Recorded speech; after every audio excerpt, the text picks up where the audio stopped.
that so many people started paying attention to him, right? So be in the moment, react in the moment, and I agree with Will, you want that back and forth. You don't want to monologue and preach and sound like you're just giving a bunch of talking points that are canned. So we're looking at the senior photo here. You got Mike Pence on the right. Looks like this is about Tim to get Scott, started here. Vivek Ramaswamy, Governor Ron DeSantis, Nikki Haley, Chris Christie, and Doug Burgum in the boot. They say it's the first time he's walked since he ruptures his Achilles before the last debate, and he barely made it on the stage. We'll see how long those guys on the ends stay on that stage. Yeah, we got the scrum in there taking pictures. Guys, we're going to stay with this for about another 3-4 minutes before they head into the pledge and the national anthem, and then we will show the nation's anthem as we should, like we do on Fox and Friends Weekend. Final thoughts here, Will, before we head into this analysis. We're all going to be watching from where we are and then jumping in the commercial breaks. Do you think what do you think the tone is? It going to come out hot at the beginning? Or, I mean, a lot of it comes down to the moderators, too. Yeah, my suspicion is as much attention as Vivek drew last time, he's going to draw even more attention this time. I think people are going to be challenging Vivek on opinions he's held throughout his career, or maybe even business deals he's made in his past. And I believe Vivek will have answers because he's capable of answering almost anything. He's brilliant. But I believe they're going to ask him about those things and challenge him. And if it's not, it should be Ron DeSantis that does so. Absolutely. It's going to be, at this point, Rachel, the Oppo file is well established, which means they know what they think they can use to go against Vivek Ramaswamy, but he also knows what they're going to use to come at him. So this will be a chess match. And if he feels like the exposure he got from being bold in the last debate helped him, well, then why wouldn't he do it again? Yeah, listen, I think he's going to be well prepared for all the things that are going to be thrown at him. But at this point, I still think people find him to be too green to be credible. As much as they may like him and be excited about him and like things that he says, like, I don't want reform, I want a revolution. I mean, those are things that get me excited as a Republican voter. But in the end, the two most credible candidates are on that stage are probably Nikki Haley and Ron DeSantis. And I think those are the two to really, really watch to see if they can break through. If they don't have a moment, then I think, this debate becomes important because it might be the end of the primary. And people have already, in very large numbers, said they're going to be comfortable with Donald Trump. They like him. They want that message. Maybe they want revenge. But there's a lot of reasons people like Donald Trump. If someone doesn't break through now, I think it's going to be hard to keep the money going. That's a really good point, Jason. It was interesting to see all of the exchanges, and Will mentioned this earlier, going lobbed back and forth with Ron DeSantis kind of in the middle. If he were to have another debate where, and I know some said he won the debates. We had good moments too. I don't mean to be just critical about that, but he's going to have to assert that commander-in-chief moment early to sort of become the center of the conversation if he wants it to be a breakout moment, sort of to what Rachel said. Yeah, I think Governor DeSantis is still in the pole position. He has the most to lose, the most to gain, and the race to be number two. Make no doubt about it, Donald Trump is lapping people at this point. I think it'll be interesting in this debate, the tone and tenor of Mike Pence. My guess is, in retrospect, he looks back at that and probably says, hey, I got to do something a little bit different. He was acting differently than I'd ever heard or seen him. And I think Senator Tim Scott will actually get in the mix a little bit more, sharpen up those elbows. He's got something to say, and I think he'll get after it as well. And I think Nikki Haley's going to take a lot more incoming because she did swell and she did move up, and people don't like that, so they're going to go after her a little bit more. He was just too nice of a guy. I mean, you know Tim Scott very well. He's a really nice guy, and he played too much nice guy last time. Okay, Will, prediction time, and just for the fun of it, we got about another minute or two here before the anthem. Who do you think comes out? We have no information, so this is pure speculation, and you can include the moderators. But who do you think comes out a winner or loser real quick? I think I'm going to say that Ron DeSantis does come out a winner. I think Rachel's onto something as well. I think another winner could be Nikki Haley. That's not reflecting my personal taste or preference, but rather my analysis of what is resonating with the average voter out there talking and responding to polls. Loser, I just don't see Mike Pence's path to winning over a large section of the Republican Party. Absolutely. Rachel, real quick before we go to the anthem. I would say Ron DeSantis has the best chance of coming out ahead.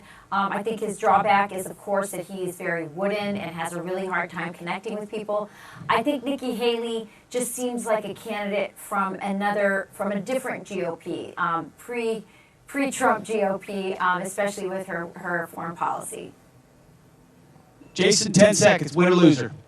Biggest loser, Chris Christie, because he is the biggest loser on that stage. And biggest winner, I think, will be Governor Ron DeSantis. And I think the moderators, Stuart Varney and Dana Perino in particular, will knock it out of the park.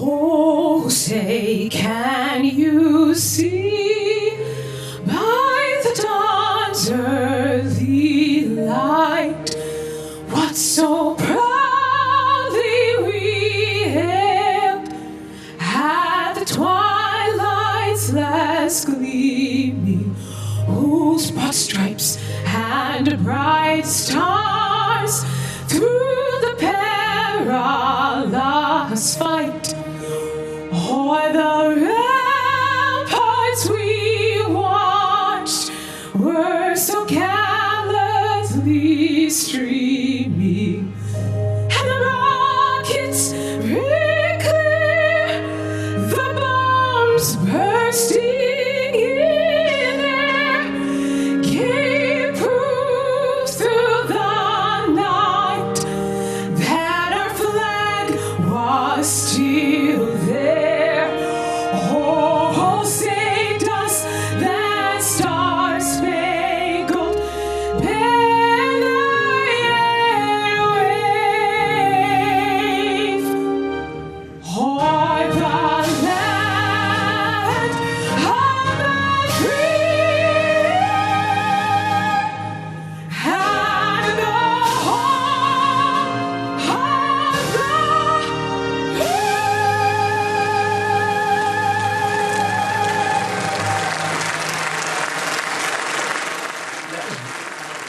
She was on Fox and Friends this morning. Beautiful voice, has performed for multiple presidents, starting actually with George W. Bush. It's got to love. All right, Jeff Dial here. This is my first time streaming, so hopefully this goes good. I hope this is being successful and all the sound is being broadcast. So I don't think anyone's watching, but if anyone's out there watching, just kind of going to give a little commentary on what I think is best for Arizona and for the country. My take on it and everything. Maybe if they talk anything about the economy or real estate. So let's get back into it. Certainly Chris Christie's kamikaze drones are going to get old real quick with that audience. But we are 3, 2, 1, let's do it. Simi Valley stands a monument to one of the most beloved leaders in our nation's history, Ronald Reagan. The Gipper, the great communicator, America's 40th Commander-in-Chief. He railed against big government. The 9 most terrifying words in the English language are, I'm from the government and I'm here to help. And sought peace through strength. Mr. Gorbachev, tear down this wall. 40 years after Reagan's landslide re-election, the Republican Party faces critical questions. What does it mean to be a conservative? We fight for the truth. We are not going to worry about what the left and the media say about us. What is the key to a thriving economy? It's innovation, not regulation. America could do for anyone what she's done for me. We will stop the spending. We will stop the borrowing. We will stop the earmarks. What is America's role in the world? We need to build a military fitted to the widening challenges in an ever more dangerous world. Sometimes you avoid war by showing you're tough. And the country faces even more challenges. Would Reagan even recognize the country in which we now live? Tonight, candidates seeking the Republican nomination converge in California to chart a new path for the grand old party. Now is the time for choosing.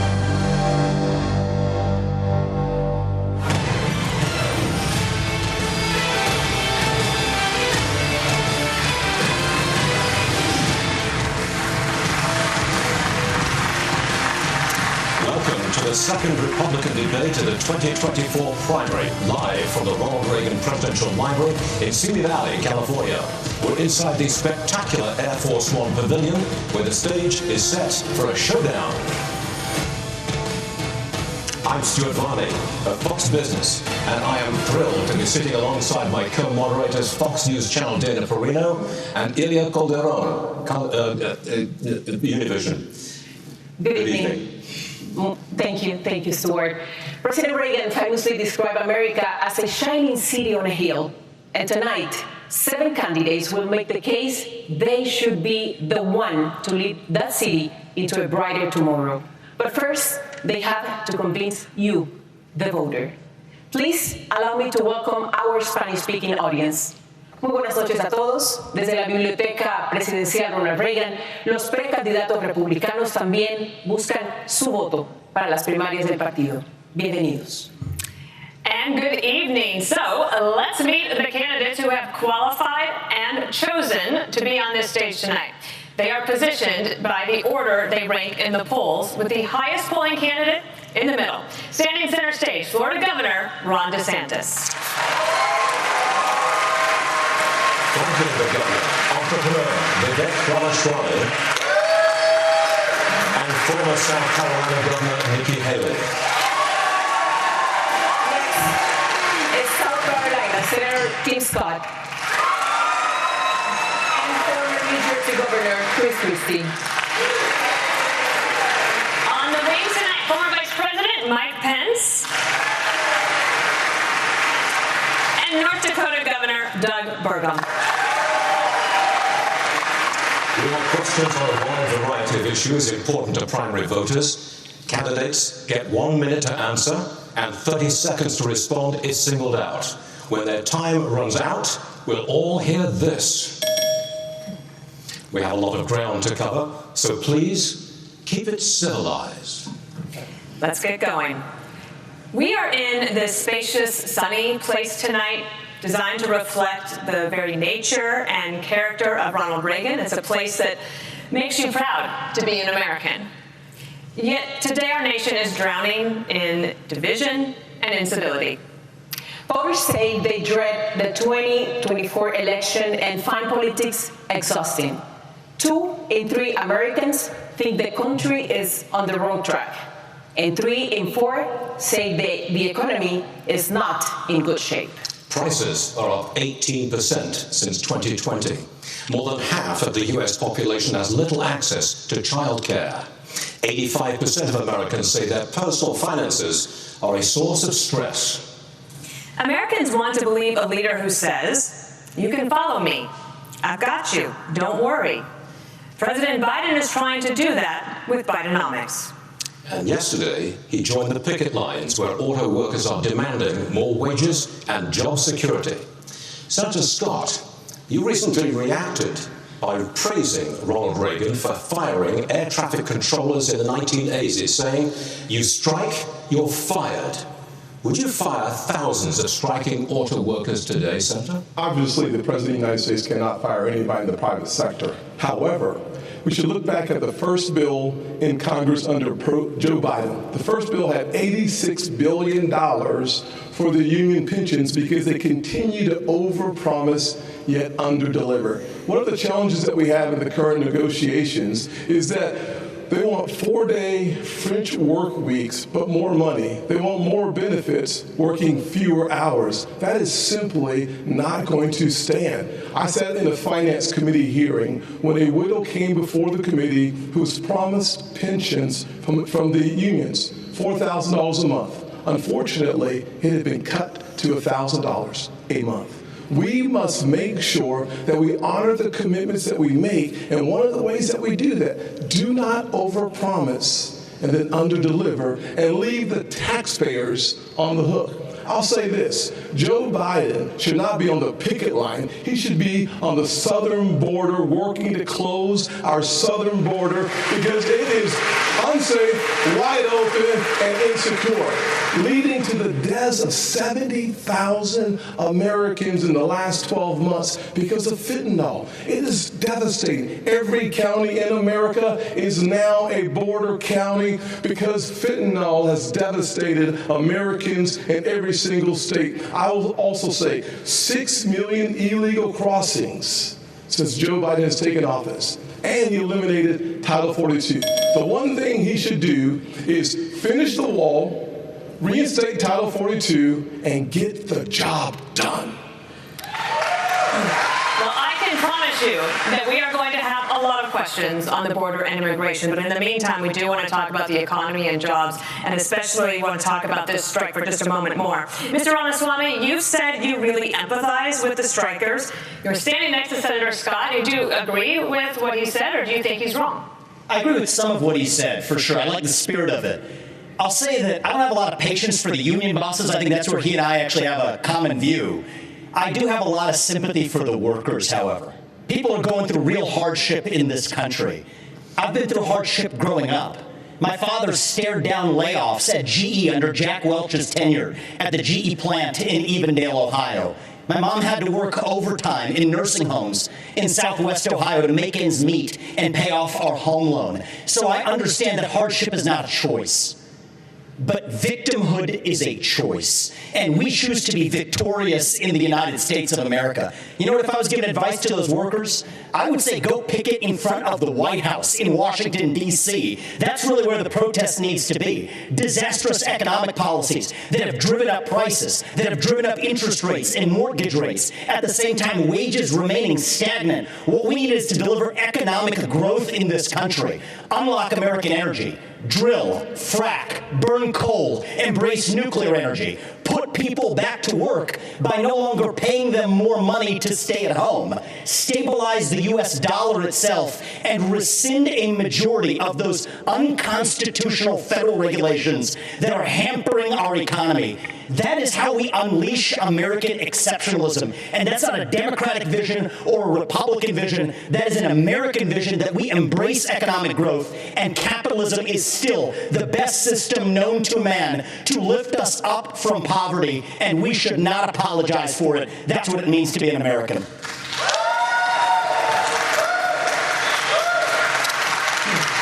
Together, the CEOs of General Motors, Ford, and Stellantis make 336 times the number of rank-and-file workers. That's just part of a wider income inequality trend in the country. The richest 1% now controls 1/5 of all income. Vice President Pence, last week you said you side with American workers, but you also support how these companies operate. Which is it? Well, thank you for the question. I want to thank Univision and Fox Business for assembling such a wonderful forum. Look, I do disagree with something Tim Scott just said. Joe Biden doesn't belong on the picket line. He belongs on the unemployment line. I mean, look, I'm from the second leading manufacturing state in the country per capita. I was governor of the state of Indiana. We brought 12,000 factories back to America during our administration. I know something about manufacturing.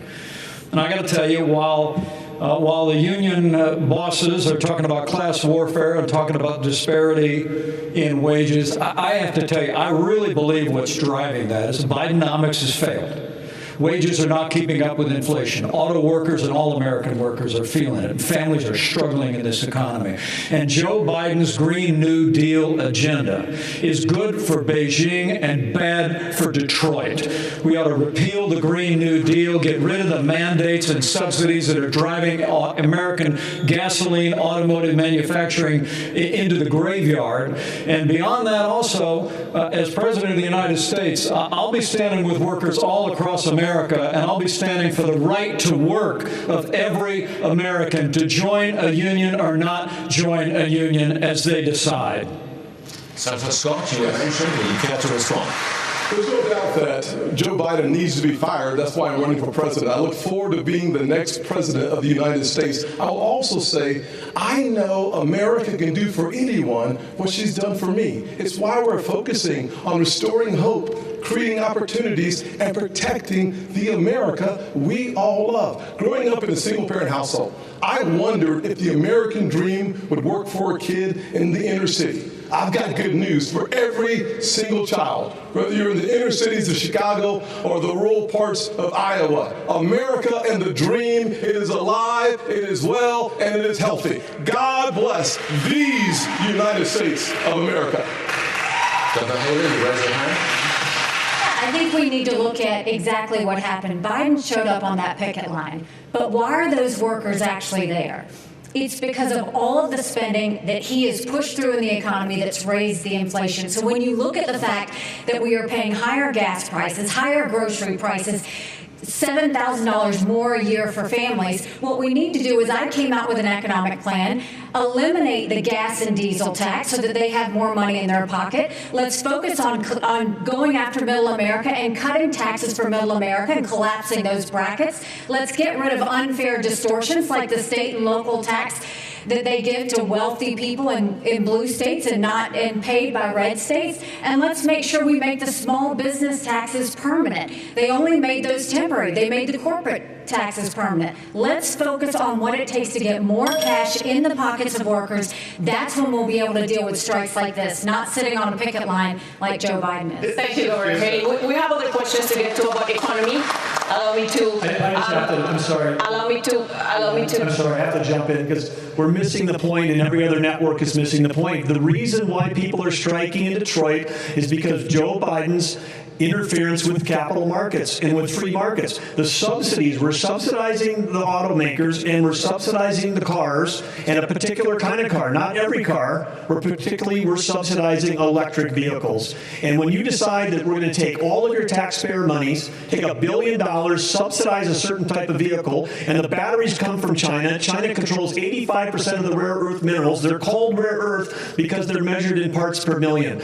China is moving 100,000 pounds of earth in Indonesia, in Africa. They're literally destroying the planet so that they can make a battery that's in a car subsidized here. That's why they're striking, because they need 2/3 less workers to build an electric car. Joe Biden, this strike is at Joe Biden's feet. We're going to be in the topic of economy, but allow me to the follow question to Governor Christie. The government will shut down if Congress does not reach a deal by the end of this week.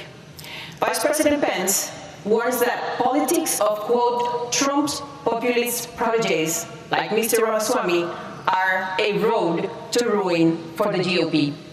If the government shuts down, should voters blame populist Republicans?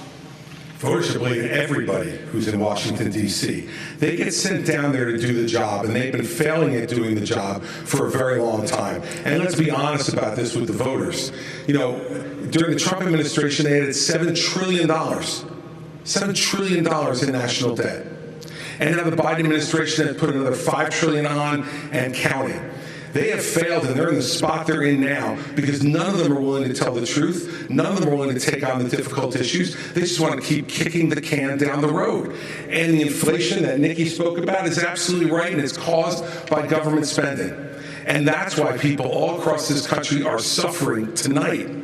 And yet we don't get any answers because Joe Biden hides in his basement and won't answer as to why he's raising the debt the way he's done.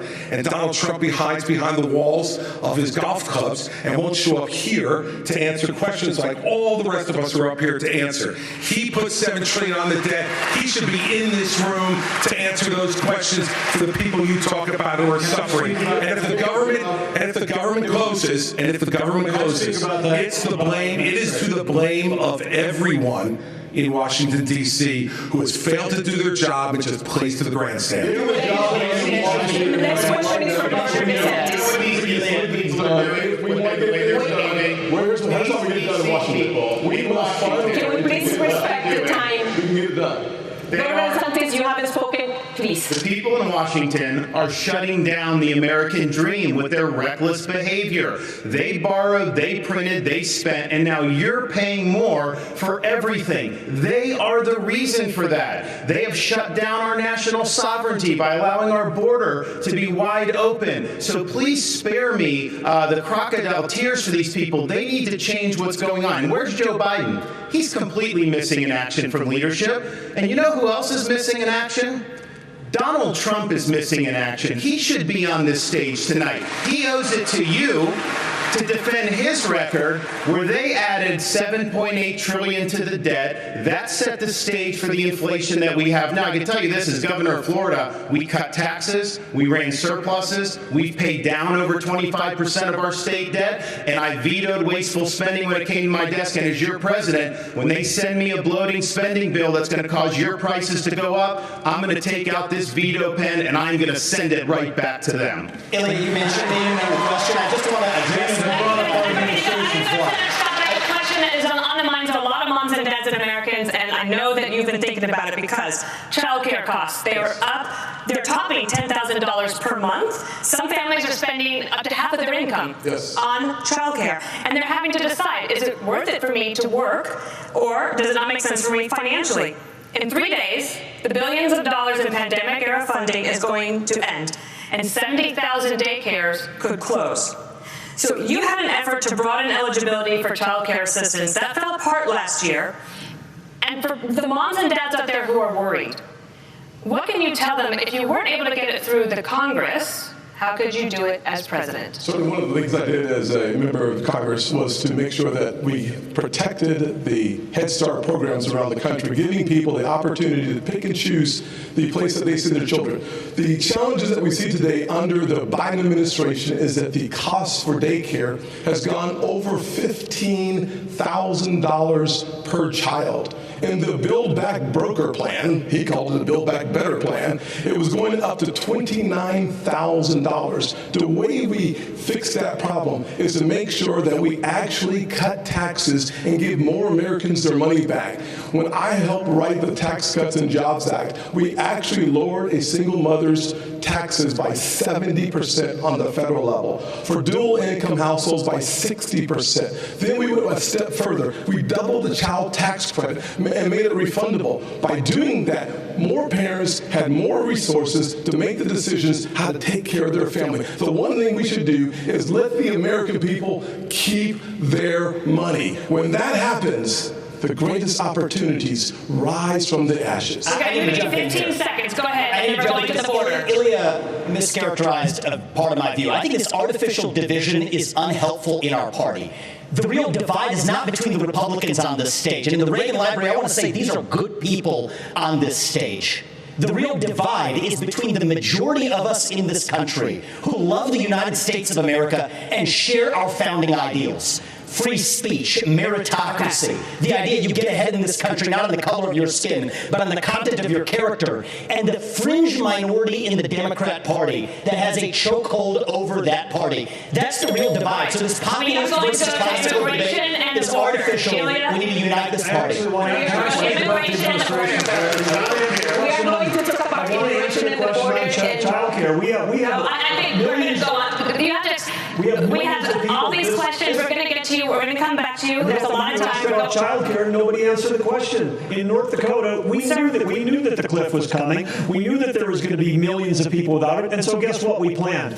Okay. And when we passed legislation. Sir, we will get you some questions, but you're going to have to let us move on. We are going to the border next. Child care is workforce infrastructure. I haven't given a chance to respond. In 1984, President Ronald Reagan said the following.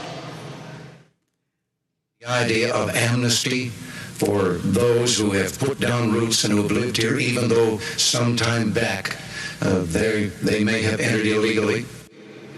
2 years later, President Reagan granted amnesty to nearly 3 million immigrants, something no Democrat or Republican president has done since. Governor Christie, as governor of a non-border state in 2010, you supported a path to citizenship. But when you ran for president in 2016, you flipped, saying immigrants should be tracked like FedEx packages. Where do you stand now on a path to citizenship for 11 million of undocumented immigrants? The problem is that since no one has done anything since we first had this discussion 13 years ago, we're not in a position to be able to do any of that anymore. What we have to do now is first treat this like the law enforcement problem it is. Our laws are being broken every day at the southern border, every day. And Joe Biden and his crew is doing nothing about enforcing that law. They are letting it go. And by the way, they announced during the presidential race they were going to let it go. And we need to have a president who acts like I did as governor, enforce the law first and foremost. And that means what I'll do on day one is sign an executive order to send the National Guard to partner with Customs and Border Patrol to make sure that we stop the flow of fentanyl over the border, but also to make sure that we send a much different message.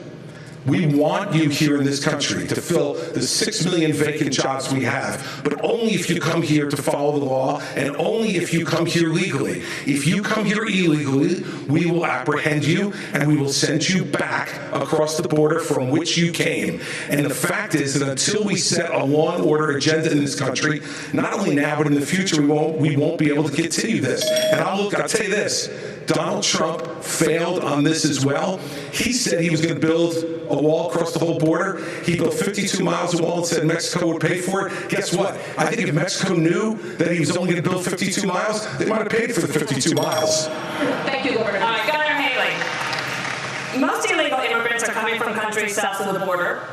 You've seen the Fox News drone. It's captured the steady stream of people coming into the country on a daily basis. In fact, I believe we have a live picture of it tonight. That is happening right now, live. In the last decade, the U.S. has spent nearly $55 billion to address the root causes of migration. But crime, poverty, and corruption, they persist, and the number of migrants is only growing. Are we wasting our money? Well, what happens is when Joe Biden waved the green flag, it told everybody to come. And now we've seen 6 million people cross the border. We've had more fentanyl that have killed Americans in the Iraq, Vietnam, or Afghanistan wars combined. We need to make sure that we are a country of laws. The second we stop being a country of laws, we give up everything this country was founded on. So we have to secure the border. The way we do that is, first of all, defund sanctuary cities. You see what's happening in Philadelphia right now. It's got to stop. We need to make sure we put 25,000 more Border Patrol and ICE agents on the ground and let them do their job. I spent 400 miles down that border, and I'm telling you, Border Patrol agents aren't allowed to do their job. Let's go back to remain in Mexico policy. Instead of catch and release, let's go to catch and deport. What about the aid that federal taxpayers are paying to deal with the root causes? It's not working? The only aid that we should be spending right now is to secure the border, the southern border, the northern border, period. We need to keep Americans safe, and right now Americans are not safe. Only when we fix the immigration system, only when we get the border secure, should we ever look at putting any more money into this. Our money should be about keeping Americans safe. We're not doing that. Joe Biden's not doing that. And you mentioned Congress and shutting down government. I'll make it clear. We have to change the budget process. In 4 years, in 40 years, Congress has only delivered a budget on time 4 times in 40 years. If they don't keep the government open, they should not get paid. No pay, no budget. That's the way we should go. Governor DeSantis, we have a question for you. Governor DeSantis, China invested $12 billion in Latin America just last year. They signed strategic partnerships with 7 countries, including Mexico. And China's military ties to the region now include arms sales and training exercises. Are you comfortable with China deepening ties with our southern neighbors? Of course not. And the reason why we're in this mess is because elites in D.C. for far too long have chosen surrender over strength when it comes to the CCP. Some people in our country got rich, our industrial base got hollowed out, and they have been able to build the second most powerful military in the entire world. We need a totally new approach to China. We are going to have real hard power in the Indo-Pacific, like Reagan, to deter their ambitions. We're going to have economic independence from China, where we're decoupling our economy, and and we are going to go after the cultural power they have in this country. As governor of Florida, I banned the CCP from buying land in our state. We should do that all across these United States. We shouldn't have them in our university. We shouldn't have Confucius Institutes. So what you see a country in decline, our power's in decline. China's going to surpass us this decade, and if they do that, that's going to affect every single American household. As your president, I am not going to let that happen. I'm going to reverse this country's decline. We are going to choose strength, not surrender when it comes to the CCP. America is not a country in decline. Under Joe Biden, we are a country in retreat. Propose, quote, universal deportation for all undocumented immigrants and their children, even if the children are citizens of the United States. Under what legal premise will you expel U.S. citizens? So the first thing I want to say is I agree with everything the Republicans on the stage are on the right side of this issue. Militarize the southern border, stop funding sanctuary cities, and end foreign aid to Mexico and Central America to end the incentives to come across. But I do go a step further. You're right about that, Ilya. I favor ending birthright citizenship for the kids of illegal immigrants in this country. Now, the left will howl about the Constitution and the 14th Amendment. The difference between me and them is I've actually read the 14th Amendment. What it says is that all persons born or naturalized in the United States and subject to the laws and jurisdiction thereof are citizens. So nobody believes that the kid of a Mexican diplomat in this country enjoys birthright citizenship. Not a judge or legal scholar in this country will disagree with me on that. Well, if the kid of a Mexican diplomat doesn't enjoy birthright citizenship, then neither does the kid of an illegal migrant who broke the law to come here. And as the father of two sons, it is hard for me to look them in the eye and say, you have to follow the law when our own government fails to follow its own laws. That's how we really go the distance and solve this problem and restore the rule of law in the United States of America, because that is part of what it even means to be an American. Senator Scott, you oppose ending birthright citizenship.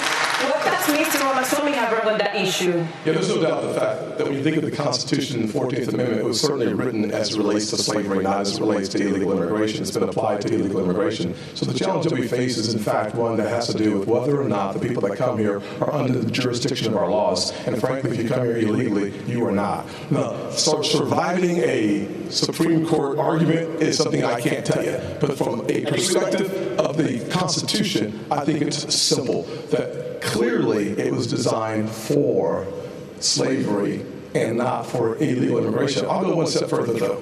When we have a conversation about the things that are happening on this stage, we think about the fact that Vivek just said we were all good people, and I appreciate that, because last debate, he said we were all bought and paid for. And I thought about that for a little while and said, you know, I can't imagine how you could say that knowing that you were just in business with the Chinese Communist Party and the same people that funded Hunter Biden millions of dollars was a partner of yours as well. It's not nonsense. So look, I'll respond. These are good people who are tainted by a broken system. It's not the fault of anybody who's involved. Some of us are tainted. Excuse me.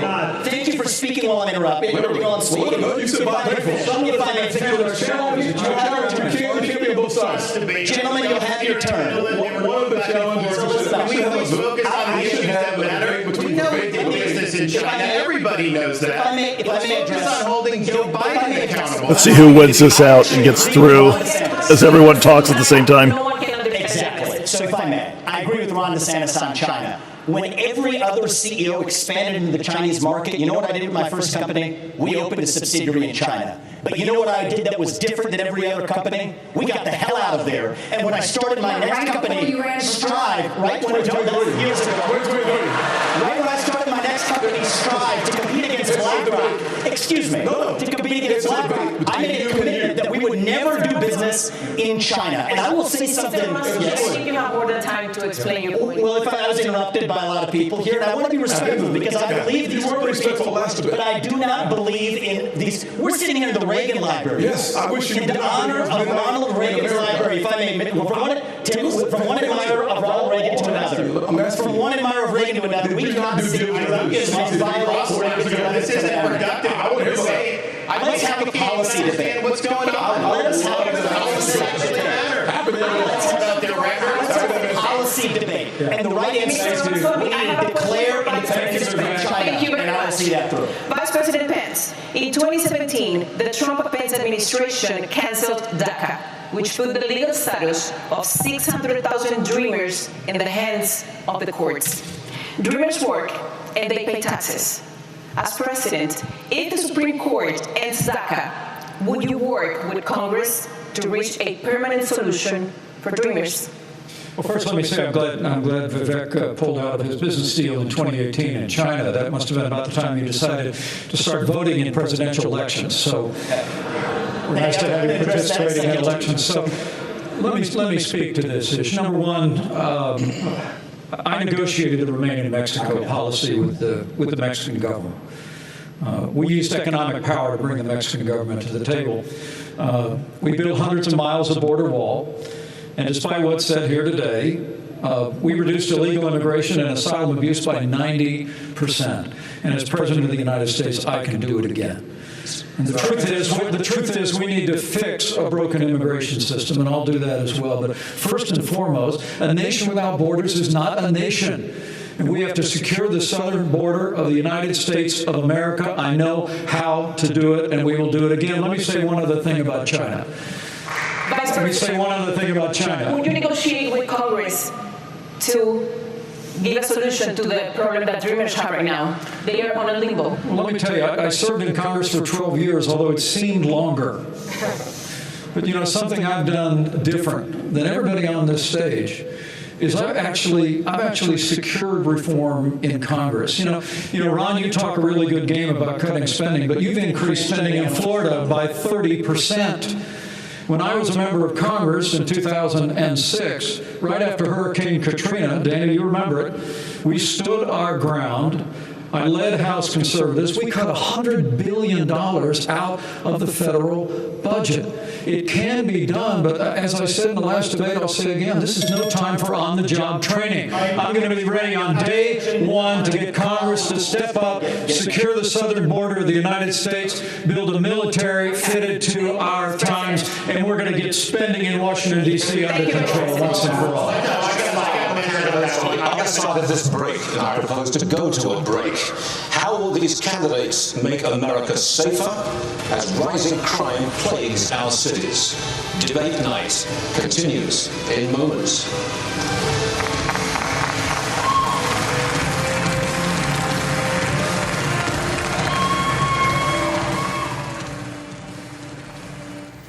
All right. Looks like definitely a lot more back and forth between everyone tonight compared to the first debate. So I thought from the first beginning here, it looked like it was going to jump much more into the attacks and everything, but it looks like everyone's just trying to jump in, get more airtime with this. So, all right. So this is my really first time streaming and just commenting. I was going through and checking out some of the websites, kind of seeing who had economic plans or thoughts on where the economy. But it looks like most of the candidates have their websites set up for donations with WinRed. So if you're looking to donate to the candidates, it's a good place to go and everything.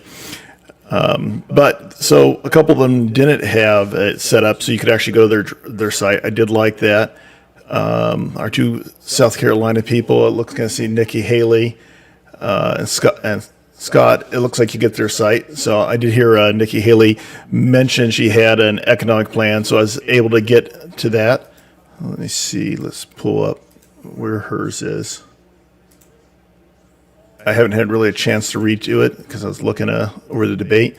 But I think we'll see all the candidates release some kind of economic plan, their thoughts, their border plans. It'll be good to see it. Right now, I think we see a lot of back and forth. Of course, we're fairly familiar with Trump, from the border to the economic policies. Kind of stark contrast to where we are now. So it's good back and forth. Looking forward to seeing more of these debates. I thought it was good that Nikki Haley does put out her economic plan, and that it's available there on the website. So kind of get past some of these other ones. It's interesting that all of them, money is key, particularly when you are running for president. about the fact that they all have the donation. Some of them are just got the Peer Win Red up, and how important it is. So if you're looking and thinking you like one of the candidates, it's good whether they're here or not here right now. I'd go to their website, donate to them. It's always helpful.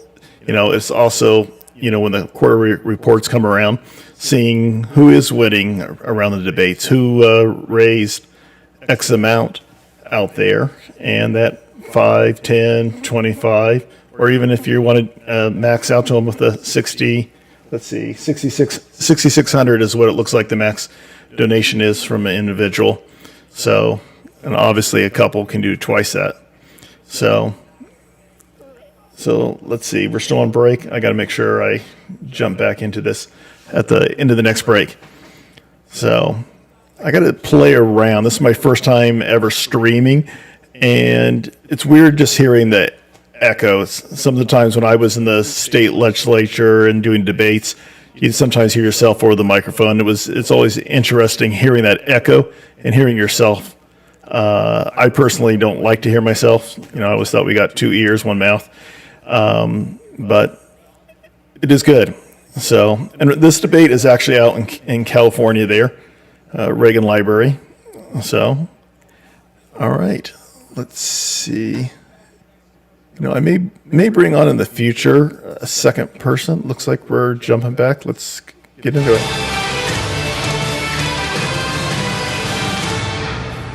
And welcome back to the Reagan Library for the second Republican presidential debate. I do want to just remind everyone, there's 1 minute for questions, 30 seconds for a follow-up, and the more you mention each other, that means the fewer questions you're going to get. Okay, so we want to talk about crime. This has been a horrendous problem in our country. With Fox News and others have been covering it.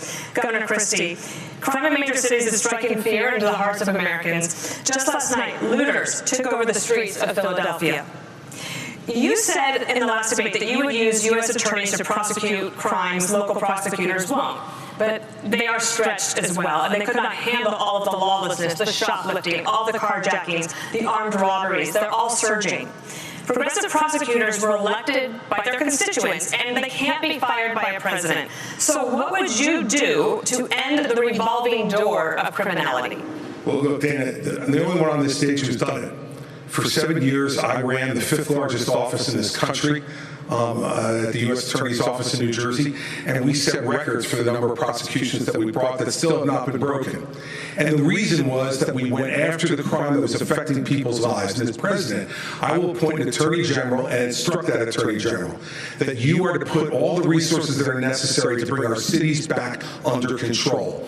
The fact is, they will be stretched. There's no doubt about that, but that's what they take the job for, because they love the idea of enforcing the law. We've got to bring law and order back to this country, and not just in our cities, but we need law and order back everywhere. We need law and order back in our suburbs. People are threatened there. We need it in our rural areas. People feel threatened there, and we need it in Washington, D.C. also. And Donald Trump should be here to answer for that, but he's not. And I want to look at that camera right now and tell you, Donald, I know you're watching. You can't help yourself. I know you're watching, okay? And you're not here tonight, not because of polls and not because of your indictments. You're not here tonight because you're afraid of being on this stage and defending your record. You're ducking these things. And let me tell you what's going to happen. You keep doing that, no one up here is going to call you Donald Trump anymore. We're going to call you Donald Duck.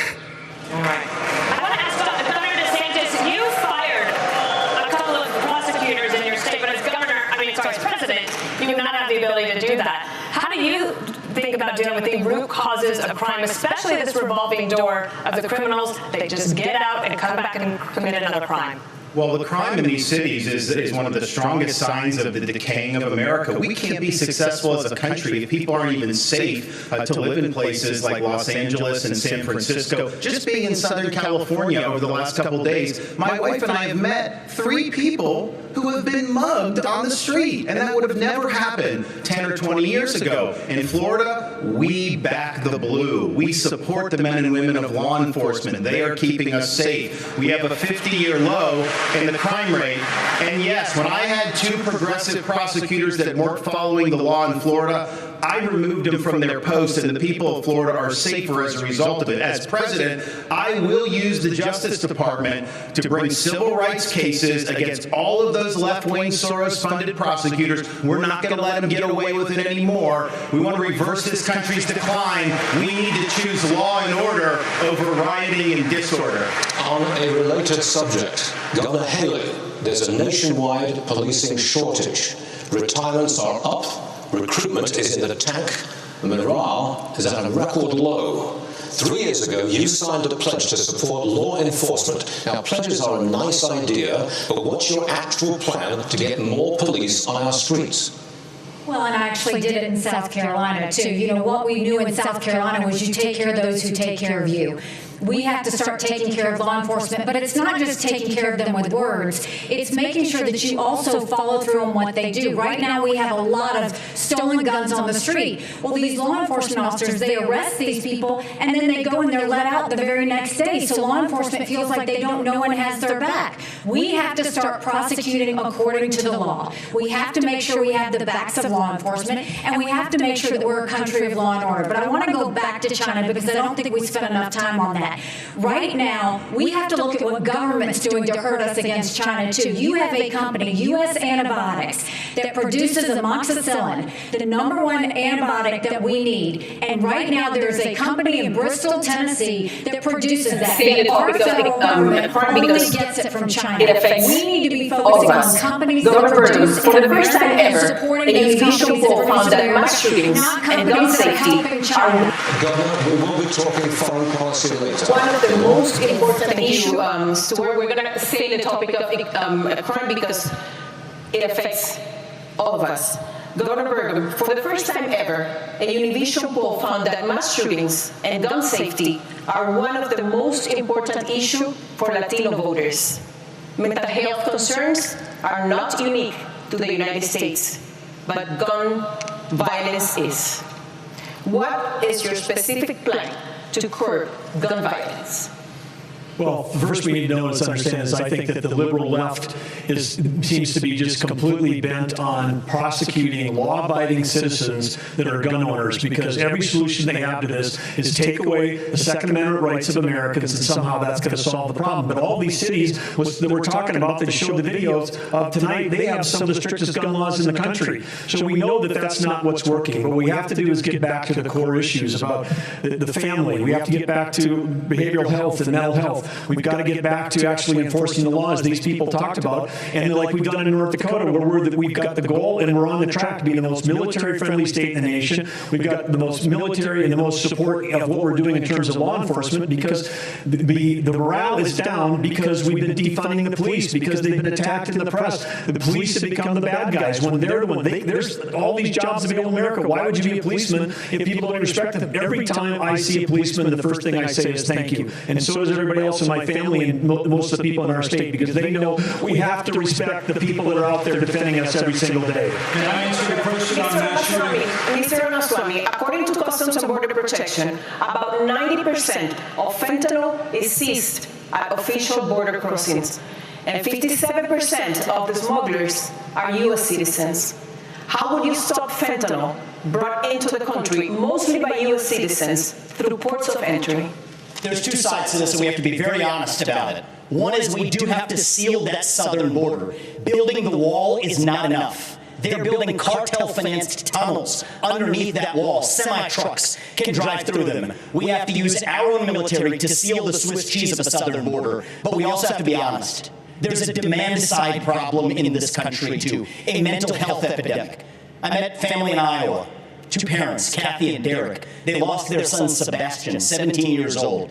He bought Percocet on Snapchat, and then he died. Why did he die? Because it was laced with fentanyl. That is closer to bioterrorism, not a drug overdose. That is poisoning. So it is our job to make sure that never happens. But it's also our job to make sure that 17-year-olds don't turn to Percocet via Snapchat. We have to bring back mental health care in this country, not with pumping pharmaceuticals, but with faith-based approaches that restore purpose and meaning in the next generation of Americans. Many of them are getting it through social media, and this isn't a Republican point or a Democrat point, but if you're 16 years old or under, you should not be using an addictive social media product, period. This is something that we can both agree on, and we can revive both the mental health of this country while stopping the fentanyl epidemic that will kill more people this year than who died on 9/11. And I refuse to be a passive bystander sitting in the White House like the hollowed-out husk of a current president we have. We will step up and address this problem to stand for Americans and our children.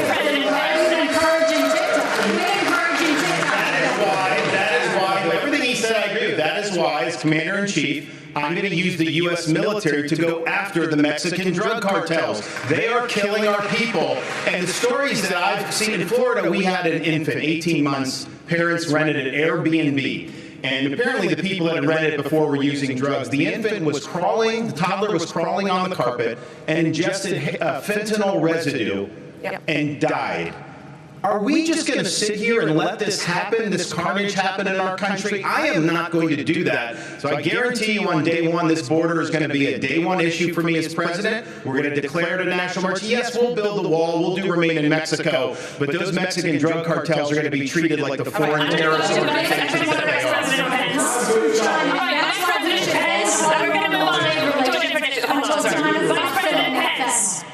Just last month, Vice President Pence, you said if elected you would repeal all Obamacare mandates. However, you also made that same promise in 2016. And at that time, Trump-Pence had congressional majorities for at least the first 2 years, and you did not deliver on that promise. So Obamacare, right now, it is more popular than ever. Why should Americans trust you, if you become president, to fix that? Or is Obamacare here to stay? Well, first let me speak to the mass shootings issue, and then I'll answer that question. It's an important one, Dana. Look, I'm someone that believes that justice delayed is justice denied. And as the father of three, as the grandfather of three beautiful little girls, I'm sick and tired of these mass shootings happening in the United States of America. And if I'm president of the United States, I'm going to go to the Congress of the United States, and we're going to pass a federal expedited death penalty for anyone involved in a mass shooting so that they will meet their fate in months, not years. It is unconscionable that the Parkland shooter, Ron, is actually going to spend the rest of his life behind bars in Florida. That's not justice. We have to mete out justice and send a message to these would-be killers that you are not going to live out your days behind bars. You're going to meet justice in this system. But does that mean Obamacare is here to stay?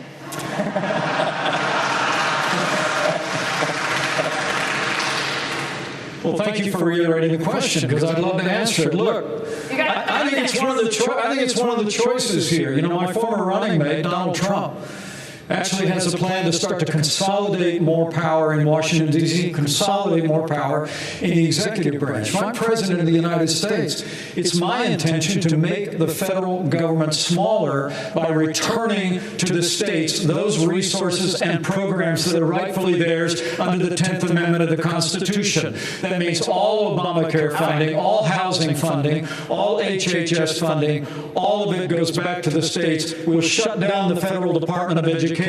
Will allow states to innovate. We're going to revive federalism in America, and states are going to help bring America back. May I remind everyone to keep within their time frame so that we can get as many questions in as possible. This question of Governor DeSantis. Over 26 million Americans don't have insurance coverage. Governor DeSantis, 2.5 million of them are in your state. That's worse than the national average.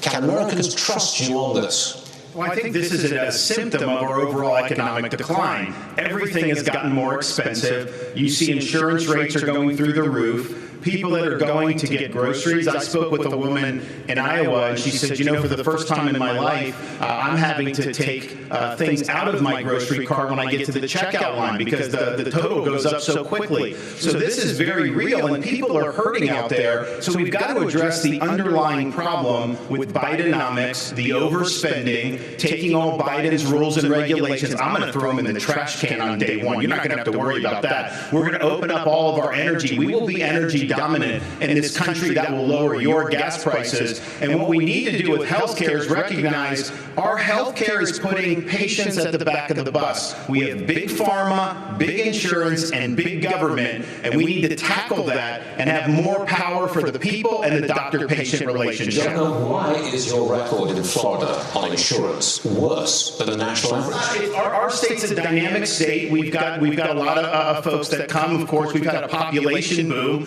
We also don't have a lot of welfare benefits in Florida. We're basically saying this is a field of dreams. You can do well in the state, but we're not going to be like California and have massive numbers of people on government programs without work requirements. We believe you work and you got to do that, and so that goes for all the welfare benefits. And you know what that's done, Stuart? Our unemployment rate is the lowest amongst any big state. We have the highest GDP growth of any big state, and even CNBC, no fan of mine, ranked Florida the #1 economy in America. On the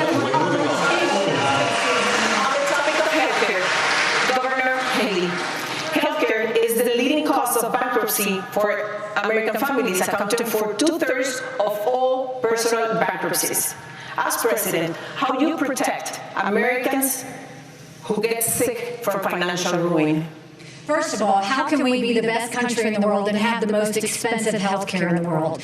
We have an issue. My mom was in the hospital, and when she was in the hospital, they tried to bring her a couple of Tylenol, and she said, I don't need it. And they said, honey, go ahead and take it because you're paying for it anyway. Why is it that when we got the bill, the insurance company in the hospital negotiated the bill for her without her having anything to do with it? When I am president, we will break all of it, from the insurance company to the hospitals to the doctor's offices to the PBMs to the pharmaceutical companies. We will make it all transparent, because when you do that, you will realize that's what the problem is. Second thing is you've got to deal with tort law. The doctors don't give you the 10 tests because they want to. It's because of the 90% chance they'll get sued. And then we need to bring competition back to healthcare, get rid of certificate of need systems, and make sure that they can compete. We have to put the patient in the driver's seat. They've been in the back seat for way too long. And once we give the patient the ability to decide their health care, deciding which plan they want, that is when we will see magic happen. But we're going to have to make every part of the industry open up and show us where their warts are, because they all have them, and we need to fix this on behalf of the American people. Do you have a better way in 30 seconds? We're not talking about the real problem ever. We talk about why we have the most expensive health care in the world. It's because the federal government got involved the same way they did with EVs, and they said, we're going to subsidize a particular kind of software back in 2008 under Obama, and they said, hey, we're going to do this, it's going to make everyone more productive. All of you that are watching have been to a doctor's office when the doctor's got his back to you and their hands on a keyboard.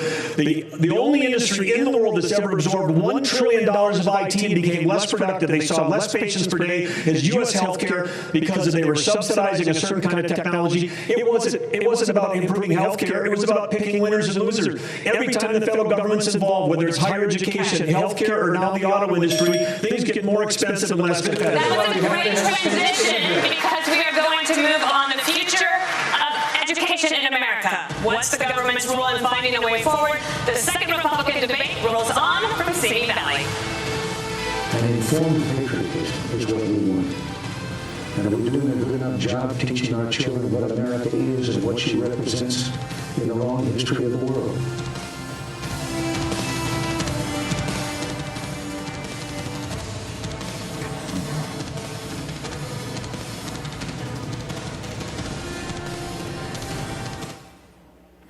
All right. Definitely getting at each other there. So it looks like for a while there they weren't going to actually stop. I was going to say they just kept going at each other. Looks like for a good 30 seconds there. I couldn't decide who was going to get any air time there.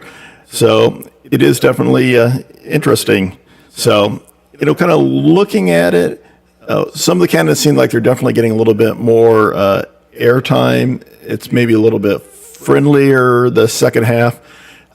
Looked like that first part there, they're kind of like jumping a little bit more at each other. They want to have that come off right from the beginning, a little bit more maybe dominating, throwing in some their attacks they had at each other, compare, contrast.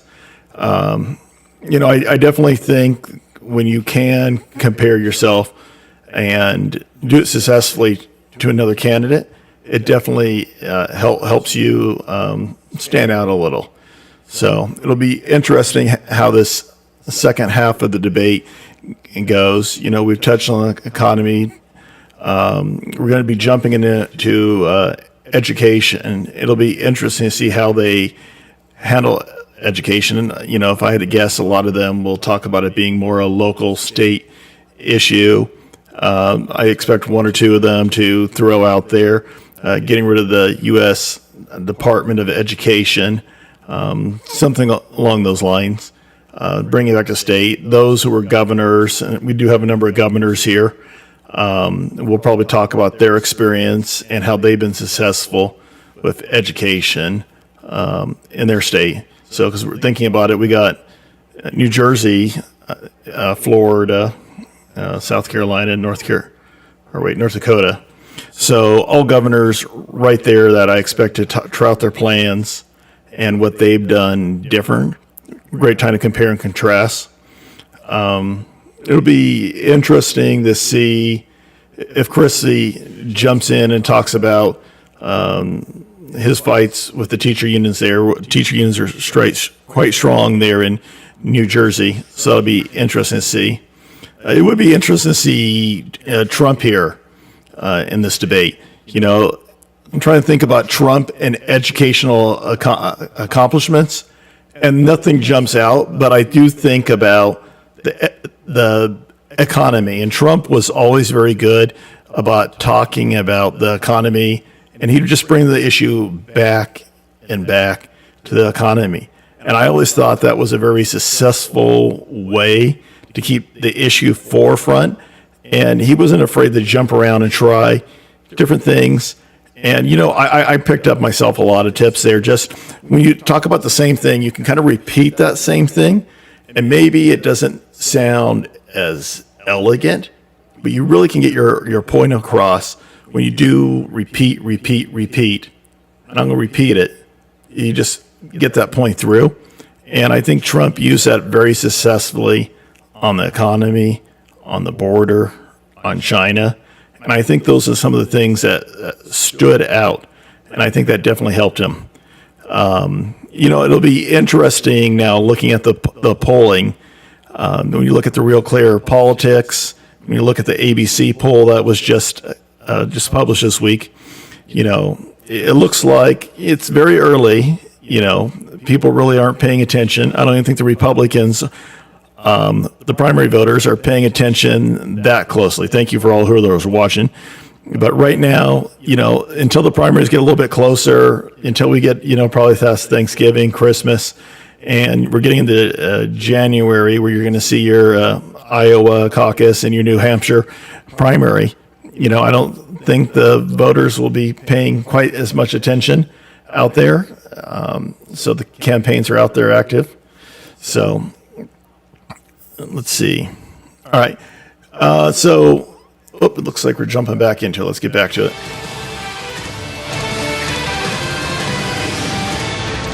And we are back live at the Ronald Reagan Presidential Library in the Air Force One Pavilion for the second Republican debate. And let's get back to our questions, Governor Haley.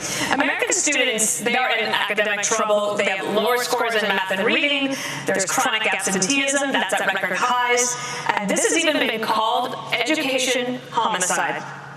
You say school choice is the answer, but South Carolina, your home state, still has not enacted universal school choice, and even the current expansion won't be fully implemented until 2027. Parents can't wait 4 years for a fix, so what would you do right now? Well, and school choice isn't the only answer, but I'll tell you it's not out of a lack of trying that we didn't try and get school choice in South Carolina.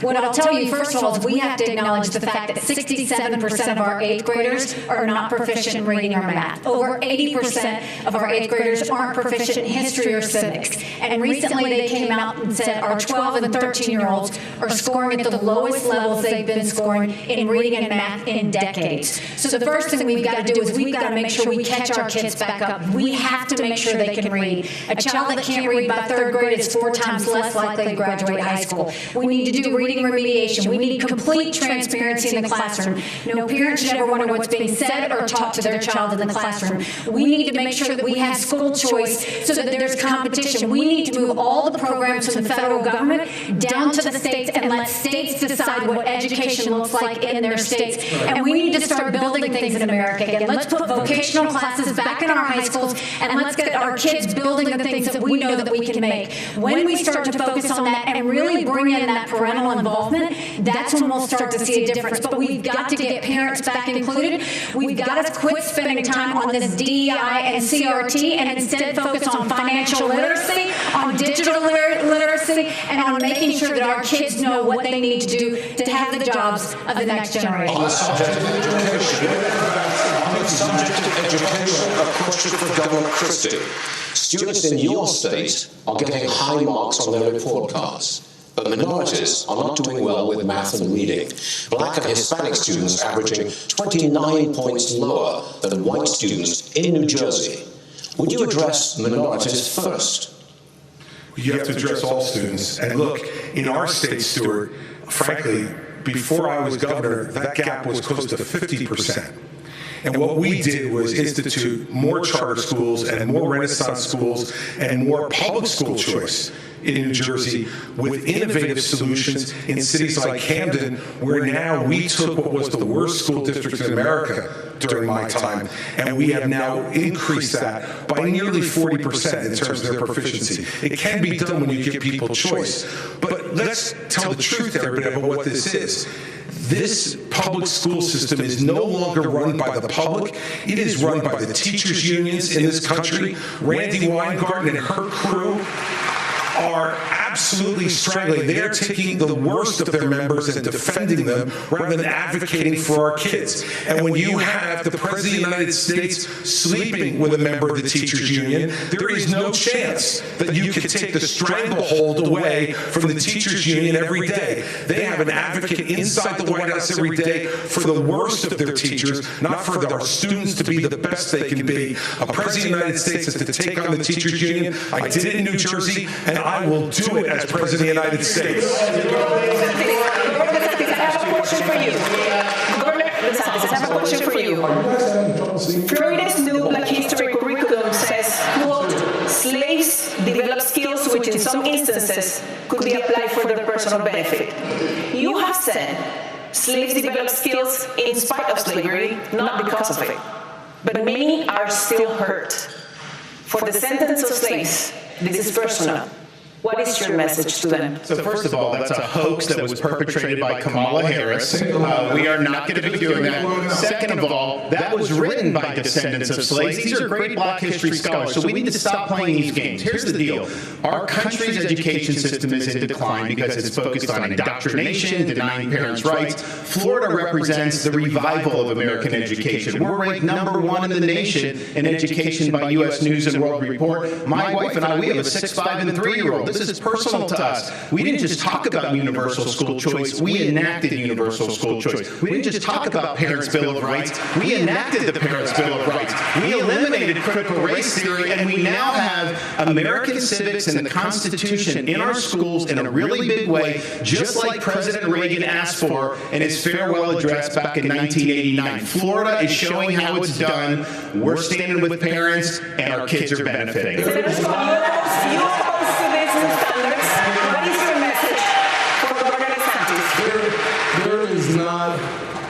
There is not a redeeming quality in slavery.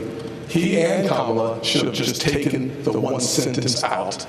America has suffered because of slavery. But we've overcome that. We are the greatest nation on earth because we faced our demons in the mirror and made a decision. So often we think that all the issues, you talk about crime and education and healthcare, we always think that those issues go back to slavery. Here's the challenge though.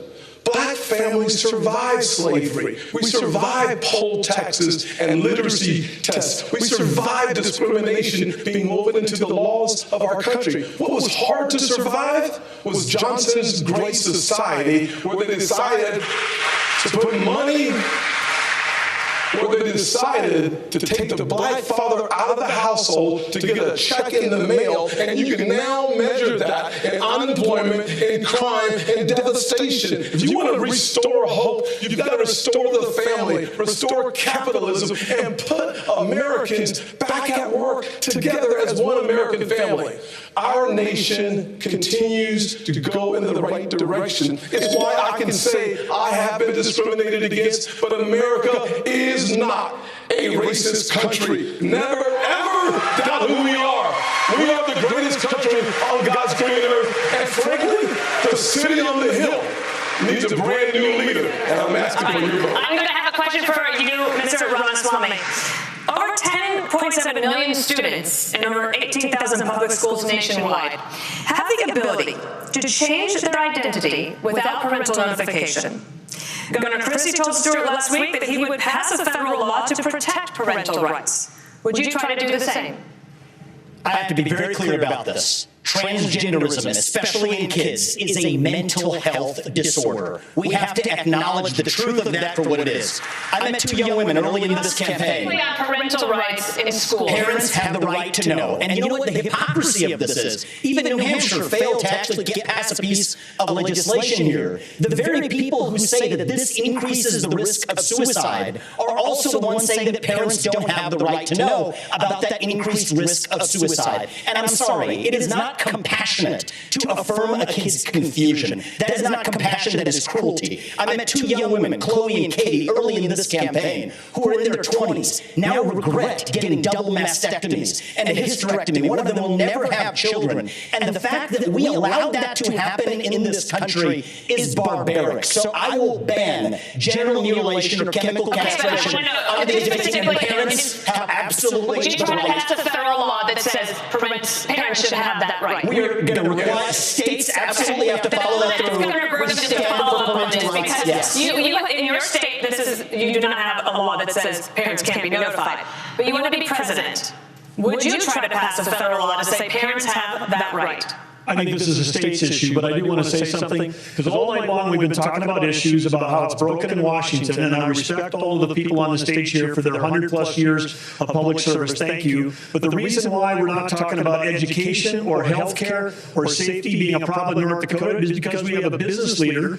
I've got more experience as a business leader than I think this whole group combined. I know I've created more jobs than everybody else on stage, thousands of high-paying jobs that have real meaning. So as a business leader, you come in and you treat the taxpayer like a customer. So in North Dakota, instead of fighting with the teachers' unions, we actually created a K-12 coordinating council. Everybody gets in the room and the customer is the But you do student. understand that this is an issue that many people in America really are concerned about, worried about parents and notification in schools. Yes, and that's why we have 50 platforms of innovation. That's why we have states. There are certain things the federal government is supposed to do. It's not the Department of Education. That needs to be assembled. We got to move back to states. Do what we did in North Dakota. Instead of like, oh, here's a choice school and here's an old school, the old way where the teachers union and the kids are trapped. We made every school in North Dakota an innovation school. Every school got out from under the red tape. And the things that help teach the values that we're trying to get, like 4-H, like FFA, like Boy Scouts, they can get credit for all of that stuff in North Dakota. And by the way, North Dakota is now at the top of the median SAT scores in the country right now.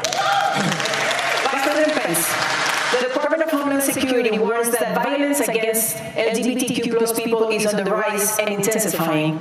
According to a recent study, members of that community are 9 times more likely to be victims of violent hate crimes. As president, how would you protect this community from violent attacks and discrimination? Well, as President of the United States, I'll stand up for the safety and the civil liberties of every American, from every background. And I want the American people to know that. But I want to answer the question as well, Dana, that you just asked of Bert. Because by way of full disclosure, Chris, you mentioned the president's situation. My wife isn't a member of the teachers union, but I got to admit, I've been sleeping with a teacher for 38 years. And full disclosure, look, education is a state and local function. The state of Indiana had one of the very first school choice programs in the country. And when I was governor of the state of Indiana, we doubled it. And as to your question, Daniel, let's be very, very clear. When the Linn-Mar Community Schools in Iowa had a policy where you had to have a permission slip from your parents to get a Tylenol, but you could get a gender transition plan without notifying your parents. I weighed in with a foundation. That's not bad policy. That's crazy. We're going to stand up for the rights of parents, and we're going to pass a federal ban on transgender chemical or surgical surgery anywhere in the country. We've got to protect our kids from this radical gender ideology agenda, and we've got to empower parents at the state level with the ability to choose where the kids go to school, whether it's public, private, parochial, or homeschool. You empower parents, and our schools will straighten up and reflect our values and focus on the basics faster than you could possibly imagine. Next subject. Can I just say one thing? China is investing, if you talk over everybody, please lose time. China is investing heavily in their tech companies. $280 billion every year on semiconductor research and development. That is one CHIPS Act per year. Governor DeSantis, you say companies like Google and Meta have too much power. Doesn't going after them give China an edge? No, I think you look at how our society's developed. They have a huge amount of power over our society. They've cracked down on free speech. We're not saying you don't want them to do business, but you want it to be a free market. And right now they're monopolies. But this issue of China, I think, is really going to be fundamental. We have subcontracted out so much of our national needs to the CCP. We rely on them for a whole host of issues. We need to reshore and we need to decouple all those important industries. We need to get that back in the United States. They are our top geopolitical adversary by a country mile. Xi Jinping's got huge ambitions, not only in the Asia Pacific, but as you mentioned earlier, in our region. But ultimately, we've got to beat them on the economy. And so that's what we'll do as President of the United States. Governor Christie, I wanted to follow up on this because 22% of American workers fear their jobs will be lost to a robot. And you said in the past that the free market is the way to go. Would you retrain workers who lose a job to artificial intelligence, and to do what? Well, look, what I think artificial intelligence offers us is an extraordinary opportunity to expand well beyond the productivity that we have now, and to have Americans be able to be involved in that revolution, Dana. You know, each time we have shown incredible innovation and progress in this country. What we've done with it is to expand all kinds of new, even unthought of opportunities for folks. Yes, we have to do retraining for folks who lose some of their jobs, and we should be doing that. And we should have more training available both at the county college level and the local level for people to be able to access it. So yes, I would be in favor of that. But this is a much bigger issue than that. We can't be afraid of innovation. America has been the great innovator of this world over the last 250 years, a technological innovator, a manufacturing innovator, and a freedom and governmental innovator. And that's why America has to continue to stand strong in the world, pro-innovation, pro-progress. And I will tell you this, as President of the United States, what I will do is to make sure that every innovator in this country gets the government the hell off its back and out of its pocket so that they can innovate and bring great new inventions to our country that will make everybody's lives better.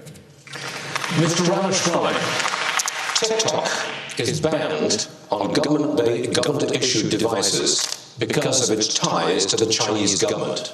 Yet you joined TikTok after dinner with boxer and influencer Jake Paul. Should the Commander-in-Chief be so easily persuaded by influencer? So the answer is I have a radical idea for the Republican Party. We need to win elections. And part of how we win elections is reaching the next generation of young Americans where they are. So when I get into office, I've been very clear. Kids under the age of 16 should not be using addictive social media. We're only going to ever get to declaring independence from China, which I favor, if we actually win. So while the Democrats are running rampant, reaching the next generation 3-1, there's exactly one person in the Republican Party which talks a big game about reaching young people, and that's me. And let me level with all of you. I'm the new guy here, and so I know I have to earn your trust. What do you see? You see a young man who's in a bit of a hurry, maybe a little ambitious, bit of a know-it-all, it seems at times. I'm here to tell you, no, I don't know it all. I will listen. I will have the best people, the best and brightest in this country, whatever age they are, advising me. We will be probably many of the people on this stage included. That's how I built my companies. I want to be challenged. I want people who disagree with me. That's what makes America great, because we're not a perfect nation. We're founded on the pursuit of perfection. That is what makes America great. And that is why we will end it once we win this election. I have to jump in here. I'm sorry. There's one person on this. This is infuriating because TikTok is one of the most dangerous social media apps that we could have. And what you've got, honestly, every time I hear you, I feel a little bit dumber for what you say. Because I can't believe that here we've got a TikTok situation. What they're doing is these 150 million people are on TikTok. That means they can get your contacts, they can get your financial information, they can get your emails, they can get your text messages, they can get all of these things. This is very important for our party. This is very important for our party, and I'm going to say you've gone and you want China to make medicine in China, not America. You're now wanting kids to go and get on the social media that's dangerous for all of us. You were in business with the Chinese that gave Hunter Biden $5 million. We can't trust you. We can't trust you. We can't have TikTok and I think that we you have 15 seconds. I think you have 15 seconds, Mr. Ramaswamy. Thank you. I think we would be better served as a Republican Party if we're not sitting here hurling personal insults and actually have a legitimate debate about policy following Reagan's 11th Amendment in his honor. And the answer is that is what actually makes our country strong. And I believe in these people, good people on the stage. They disagree, but let's have a legitimate disagreement. That's what I would say. Stuart, can we get back to the question? No, we cannot. Governor DeSantis, I'm going straight. Sir, we will have to cut your mic, and I don't want to do that. I don't. So, Governor DeSantis, let me go to you. Experts say President Putin has ordered assassinations across Europe, cheated on arms control treaties with the U.S., and seeks to work with China to force our decline. President Reagan believed that if you want to prevent a war, you better be prepared to fight one. Today, the Republican Party is at odds over aid to Ukraine. The price tag so far is $76 billion. But is it in our best interest to degrade Russia's military for less than 5% of what we pay annually on defense, especially when there are no U.S. soldiers in the fight? It's in our interest to end this war. That's what I will do as president. We are not going to have a blank check. We will not have U.S. troops. And we're going to make the Europeans do what they need to do. But they've sent money to pay bureaucrats' pensions and salaries and funding small businesses halfway around the world. Meanwhile, our own country is being invaded. We don't even have control of our own territory. We have got to defend the American people before we even worry about all these other things. And I watch these guys in Washington, D.C., and they don't care about the American people. They don't care about the fentanyl deaths. They don't care about the communities being overrun because of this border. They don't care about the Mexican drug cartels. So as Commander-in-Chief, I will defend this country's sovereignty. It's not a territorial dispute. It's never been a territorial dispute. And 90% of the resources that we send over to Ukraine is guaranteed as a loan. It is not 90% of the money that we send over there is loan. Well, we can talk about this, but at the end of the day, 90% of the money that we send over there is actually in the form of loan. It's not actually not paid by Ukraine, it's paid by the NATO or NATO allies. I think it's a really good topic to take. I will say, let's debate the fact that our national vital interest is in degrading the Russian military. By degrading the Russian military, we actually keep our homeland safer, we keep our troops at home, and we all understand Article 5 of NATO. We have to level with the American people. I thought this was something about waiting until your turn to talk. So hold on. So at the end of the day, I'm going to finish my. I'll be happy to debate this. I'll look forward to this one right now. So at the end of the day, when you think about the fact that if you want to keep American troops at home, attack on NATO territory would bring us and our troops in. By degrading the Russian military, we reduce, if not eliminate, an attack on NATO territory. That exchange. We have to level with the American people. We have to level with the American people on this issue. The reality is just because Putin is not Putin's an evil dictator does not mean that Ukraine is good. This is a country that has banned 11 opposition parties. That is not true. We're driving Russia. Excuse me. If you have a chance, you'll have a chance in just a moment. The hurling personal insults isn't helping. China is the real enemy, and we're driving Russia further into China's arms. We need a reasonable peace plan to end this. Especially, this is a country whose president just last week was hailing Putin's have Ukraine. That's a green light to China to take Taiwan. Peace comes through strength. Governor Christie, President Biden's first 2 years have brought China, Russia, and Iran closer together. Are we focused too much on Ukraine and not enough on this threat from the New World Order? No, they're all connected, Stuart. They're all connected. The Chinese are paying for the Russian war in Ukraine. The Iranians are supplying more sophisticated weapons, and so are the North Koreans now as well, with the encouragement of the Chinese. The naivete on this stage from some of these folks is extraordinary. Look, I understand people want to go and talk to Putin. Guess what? So did George W. Bush. So did Barack Obama. So did Donald Trump. And so did Joe Biden when he said a small invasion wouldn't be so bad. Every one of them has been wrong. And the fact of the matter is, we need to say right now that the Chinese-Russian alliance is something we have to fight against, and we are not going to solve it by going over and cuddling up to Vladimir Putin. Look, Donald Trump said Vladimir Putin was brilliant and a great leader. This is the person who is murdering people in his own country, and now not having enough blood, he's now going to Ukraine to murder innocent civilians and kidnap 20,000 children. And let me tell you, if you think that's where it's going to stop, if we give him any of Ukraine, next will be Poland. This is a guy who said, this is a guy in 1991 who said that was the darkest moment in world history when the Soviet Union fell. Listen, everybody, he wants to put the old band back together, and only America can stop it, and when I'm president, we will. I want to give you to Governor Burgum because there's a chance. I have a question I think you're going to really like, or at least you have experience in it. And we need to talk about America's farmers because there is a foreign policy connection here. The U.S. and China are in this fierce economic competition. It's hurting American businesses, and there is blowback against American farmers because China then targets them in retaliation. How would you, as president, protect American farmers and ranchers from that kind of retaliation from a foreign government like China? Well, first of all, we've got the best farmers and ranchers in the world right here in America.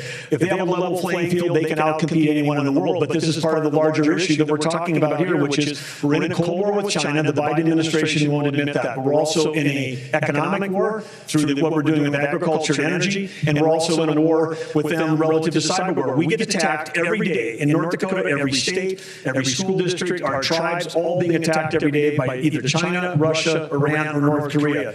And now we've got a Biden administration whose whole policy is appeasement. They're out there, creating the world, making it less safe. $6 billion they traded for 5 people. They've just now set a price on anyone's head who's a tourist from America, who's a student from America, for kidnapping. If you want more kidnapping, put a price on it. And then they're also helping Iran get to have more closer to nuclear weapon, which pushes all of the Middle East closer to China and Russia. The whole thing is absurd. And then, of course, we're going to give Ukraine to Russia, and then we're going to give Taiwan to China, and think that's a foreign policy. That will make our nation less less successful, make us more poor, and at the core of all that is energy policy, because China imports 10 million barrels of oil a day. They're the largest importer in the world, and we've had 4 cabinet members from the Biden administration there this summer, and none of them talked about U.S. energy. The first one to go to each of those countries was Kerry to talk about the folly of the climate policy, which is making the world less stable. It's empowering dictators. It's not about climate change that we need worried about. It's about the Biden climate policies that are actually the existential threat to America's future. Can I speak about Mexico's president called who supports sending the U.S. military into the country, quote, scoundrels. Mexico is the United States' most important trade partner and border security. You say you will send special operations to attack the cartels in Mexico. So, this means boots on the ground, drone strikes.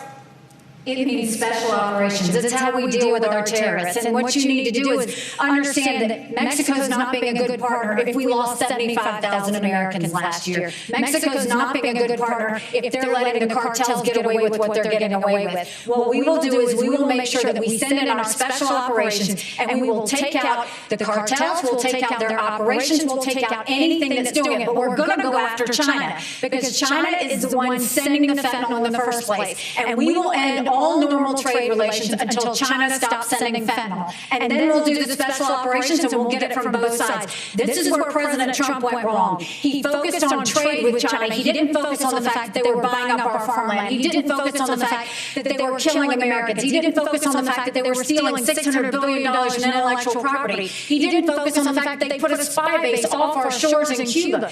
They didn't focus enough on the fact that all of our law enforcement drones in America are Chinese, and we've got all these little surveillance cells. We need to start focusing on what keeps Americans safe. That hasn't happened in a long time. As your president, I will make sure every American is safe, and we'll do whatever it takes to make that happen. All right. I want to get to Senator Scott. You're all auditioning for the job as President of the United States. You want to earn these votes. But the world's problems land in the Oval Office. During the presidential debates in the year 2000, neither Al Gore nor George W. Bush was asked about al-Qaeda. Yet, just 1 year later, al-Qaeda's attack on September 11th claimed nearly 3,000 lives. And the farther we get from September 11th, the closer we are to September 10th. Senator Scott, you have no executive branch experience. What has prepared you to protect the nation from a major man-made national security crisis? One of the things I've had the good fortune of doing is serving on committees in the United States Senate, like the Senate Armed Services Committee, I'm on the Senate Foreign Relations Committee, also on the Finance Committee and the Banking Committee. Talk about addressing the issue of fentanyl. I've written the legislation, passed it through the Banking Committee and the Senate that would freeze the assets and sanction the accounts of the Mexican cartels. There are weapons that we have within the arsenal that I was able to get past 23-0 in the polarizing Senate as it is. I've also understood without question the fact that if you look at the details before 9/11, there was information and intelligence that was available that suggested an attack was coming. Having the right intelligence partners with us is key to making sure that we prevent the next 9/11 from ever happening. Having that experience for the last 10 years is really important in getting the job done. 30 seconds to you, Mr. Pence. Well, I think you asked a question about executive experience. I think it's vitally important. And I stand before you today as a candidate for president because I think this country's in a lot of trouble. And you hear the fire on the stage tonight. You hear the fire in all of our voices. And it's because Joe Biden has weakened this country at home and abroad. This is a time for those of us that have the experience, the tested experience, and a commitment to the conservative agenda that Ronald Reagan brought forward in this party of a strong national defense, standing with our allies, standing up to our enemies, supporting limited government and traditional values, need to step forward because, frankly, our party does face a time for choosing, as I said at the top of this debate, whether we're going to stand on the foundation of that conservative agenda that Ronald Reagan poured, or whether we're going to follow the siren song of populism unmoored to conservative principles. I'm the most experienced, most qualified, and most consistent conservative in this field, and I'm ready to lead America home and abroad on day one. Time for choosing to go to a break. We need to go to a commercial break. Ronald Reagan built a coalition that lasted decades. Can any of these candidates do the same? We'll take that up when the debate continues.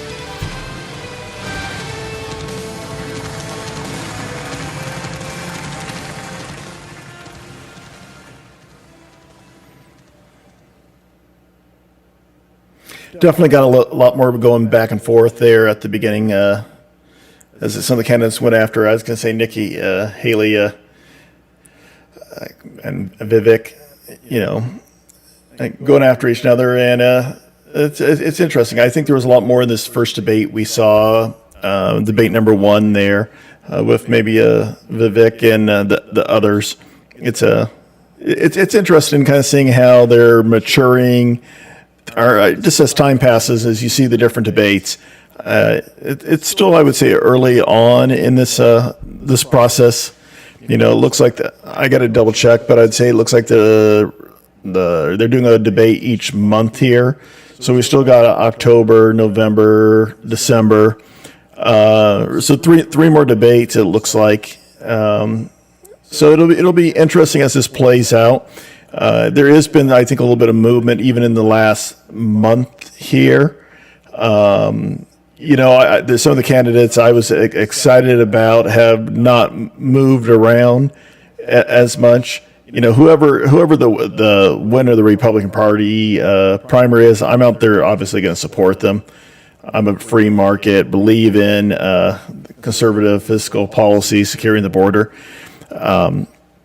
But it'll be interesting to see if it ends up being other than somebody than Trump, because right now Trump is the past president, and you are seeing a little bit of movement in the early states. I would say initially I really thought that it made sense for Trump not to participate in debates, to stand off. He probably would be being attacked and being beat up. But Trump can definitely hold his own.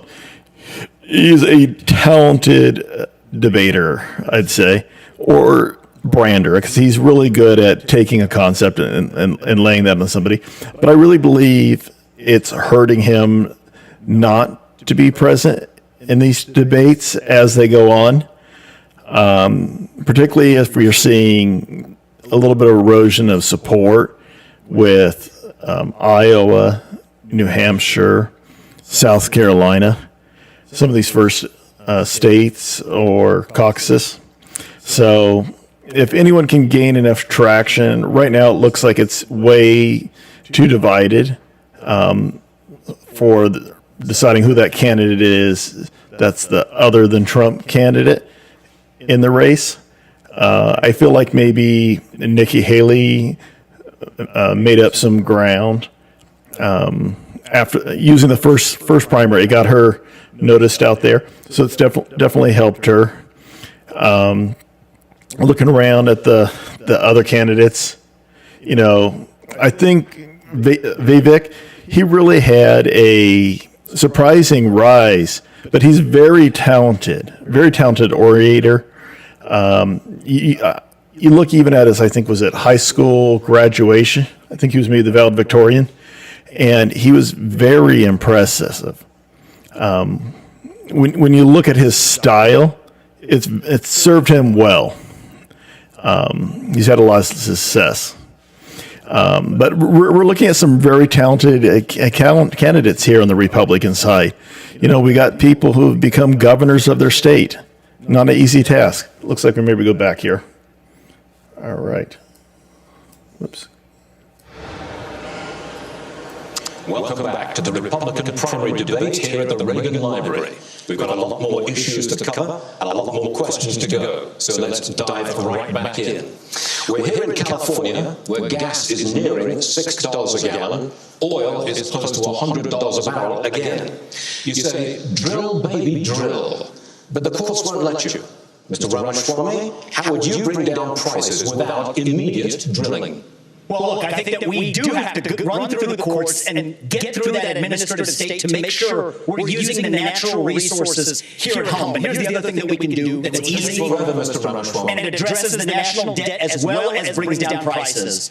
Put people back to work. We are using taxpayer money to pay people more to stay at home than to go to work. That is wrong. That contributes to our supply chain crisis. It contributes to inflation. That's the easiest way to unlock this economy. And here's the other thing. We have to put the Federal Reserve back in its place. This is an agency that has gone rogue. So in January 2026, when I have the opportunity as your next Commander-in-Chief, we will have a new chairman of the Federal Reserve who places priority on dollar stability, and then most importantly, send packing 75% of the administrative state, reduce the federal employee headcount by 75%, rescind 50% of unconstitutional federal regulations that are shackling businesses, both large and small. I've offered a very clear, practical plan to do it. That's how we unleash the economy. That's how we revive the integrity of a three-branch constitutional republic, rather than this technocracy that has in the administrative response, please.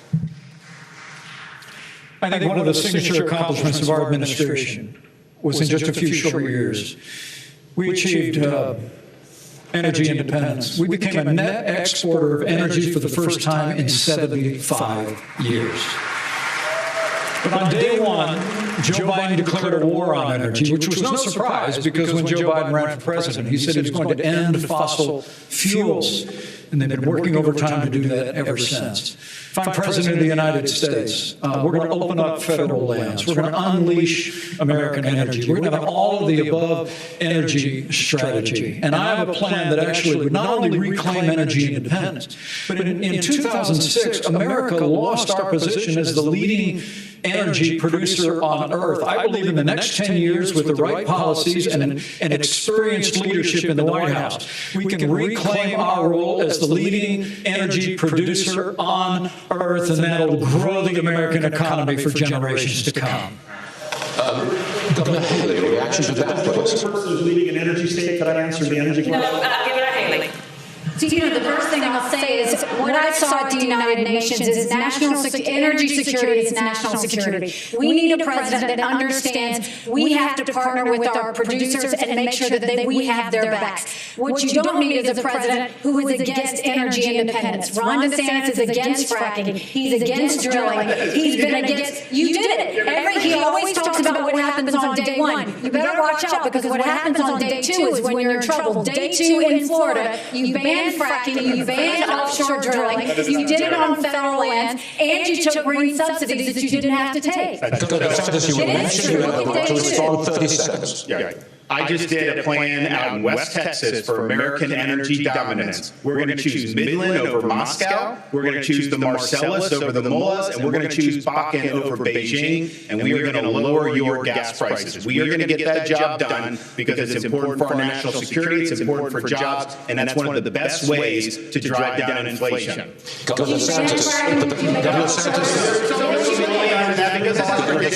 this question is for you. Our voters enacted a constitutional amendment. You banned it before they voted. No, it's not true. You banned it before they voted, and not only that, they didn't vote on You're totally fracking. wrong. They voted it in. That's what we did. Onshore, we do it in Florida. We don't have as much as maybe West Texas, but we do it. But that was a constitutional. So that's just wrong. And let's just get real here. My plan will get the job done. We are going to be energy dominant, and that's what's going to happen. And the voters didn't even vote on fracking. You banned We are fracking. moving on with this question for Governor DeSantis. Governor, excuse me, we cannot talk over each other. We must respect each other's time. My apologies for that. I'm ready to Governor DeSantis, this is your question. The Biden administration is hell-bent on student loan forgiveness, but you say colleges should be on the hook when graduates cannot pay their debt. How does that address the cost of college? How does the cost of college itself? Because the colleges are going to have to make a decision. Do we expand the gender studies department, knowing some of those graduates may not have great learning opportunities? No. They're going to focus on the things that really matter. They're going to make different choices. They're going to try to graduate people in 4 years. I also just want to come back to something Dana asked last segment about 9/11, because I was just at the 9/11 memorial with the families, my wife and I. It was very touching to be there, and it affected my life because I ended up joining the military as a result of that. I've been a blue-collar kid, minimum wage in Dunedin, Florida. I ended up getting through Yale and Harvard Law School and somehow came out more conservative than when I went in, and that is not easy to do. Had a lot of opportunities to make money, but I wanted to serve, and I'll never forget coming back on the plane from Iraq, landing in Coronado, California, North Island, and feeling that breeze off the Pacific Ocean and say, you know what, I am lucky to have been born an American, and I think being able to serve, and I'll be the first president elected since 1988 who's actually served overseas in a war, I think that's going to help me as Commander-in-Chief to know how you see these issues and understand that there are real lives at stake for people that wear the uniform. And we know that Governor Haley's husband is serving right now as well, and we thank him for that. Senator Scott, the national debt has nearly doubled in your time in office. The approval rate for Congress is at a mere 19%. If this were a business, you'd probably all be fired in Washington, but you're here tonight looking for a promotion. In 2013, Governor Haley hired you for the Senate. I'd like you to tell her why you should be promoted to CEO of the nation instead of her. Certainly. One of the things I'd say is if you look at our national debt of $33 trillion, I would love to have an opportunity to have this country pass a balanced budget amendment. That would constrain the spending in Washington in the same fashion that it does in every state in our nation, number one. Number two, if you want to actually reduce our national debt, you have to grow our economy. In order to grow our economy, you need to create about 10 million jobs to grow our economy at 5%. You can do that in three specific sectors. Number one, the energy sector. We could create between 3 and 3.5 million jobs if we unleashed all of our energy resources. America is we're the richest country if you combine coal, gas, and oil. Why not unleash all of our resources? Number two, we've lost 100,000 factories. 100,000 factories in the last 25 years. If we continued on a Made in America plan, we could bring jobs back to America in a similar fashion that we did when I wrote the Tax Cuts and Jobs Act. We actually lowered the corporate tax from 35% to 21%, reshored or repatriated $1.7 trillion.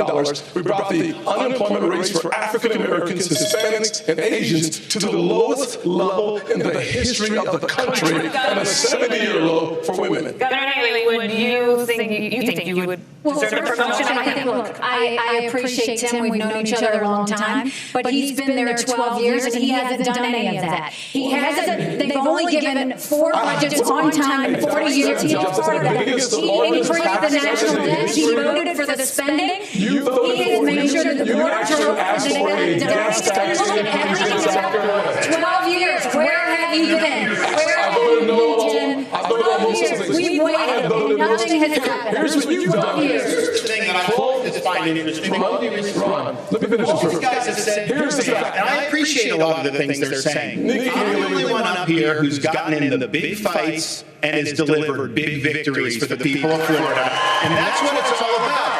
You can always talk, but when it gets hot in there, when they're shooting arrows at you, are you going to be stand up for parents' rights, keep the state free? Are you going to be able to do all those things? And in the state of Florida, because of our success, the Democratic Party lies in ruins. We have won the big fights. We have turned our state into a Republican state. People respond to leadership. I've done it while others have talked about it. We actually have a CEO of the White House, which is what I think we need. If I may just briefly interject here, we need zero-based budgeting. That's the way businesses are asked to run. Start with zero as the baseline for the budget, and then see what's actually necessary. There isn't a blue state or a red state in this union that does it. The federal government doesn't do it. But successful companies, including the ones that I've built as a CEO, will do it. I think we need a CEO in the White House to do that. participate that way. Yes, go ahead. You didn't ask the only guy that's been in tech. You have energy questions. You don't ask anything. But I'm just going to say right now, when you say nobody else has done it, the energy plans that have all been announced in the last month by these other folks on stage, we're already doing it in North Dakota. The border plans are already talking about. We've got troops down at the border flying helicopter missions from North Dakota, from San Diego to the Gulf Coast, trying to stop transnational criminal organizations from inflicting the invasion and the mass casualties in our state. And on the energy policy, we're already doing it. And it's not saying when nobody else done the big fights, North Dakota was leading the charge. We won the battle to get the Biden administration was ignoring the law. They were the first administration since Truman that wasn't holding the quarterly required lease sales, and we won that in federal court. Notice, we won that in federal court. We're fighting the Biden administration on 20 fronts. To say that nobody's fighting the big fights, just look at the record of what we're doing right now. Energy, economy, national security, I've been talking about it since day one, and now finally good, we're having the conversation about it, but we got the answer in North Dakota. Governor Berger, let's talk big government. This question's for you. Big government keeps getting bigger. 1/5 of all new jobs this year have been created by the government. Governor Berger, you say you want to shrink the size of government, but it has been a century since any president has done that. Why would you be any different? Well, because we've done it in North Dakota. When I took office, we shrunk the state budget general fund by 27% in the first 4 months I was in office, and we all the trains still running on time. Why? Because you had a business leader that was actually there. Inside of every government job, there's 10 or 20% of mind-numbing, soul-sucking work that even the state and federal employees don't want to do, and you could engineer that work out of the job. That would free up right there 20% of 2 million civilian employees. And by the way, we've got 10 million jobs open. They'd have plenty to do, and they could be in generating taxes instead of being paid by taxes. This is totally possible to do it if you have somebody that understands that having worked in technology for 30 years, everything we had to do was to be better, faster, and cheaper the next day. That's what we can do in government. That's what we're doing in North Dakota. All right, Governor DeSantis. I want to ask you about something that I think is on a lot of Republicans' minds. This election could come down to less than 50,000 votes in 3 states. Abortion was on the ballot in 6 states in 2022. Republicans lost all of them. Next year, abortion will likely be on the ballot in Arizona. That is a must-win state.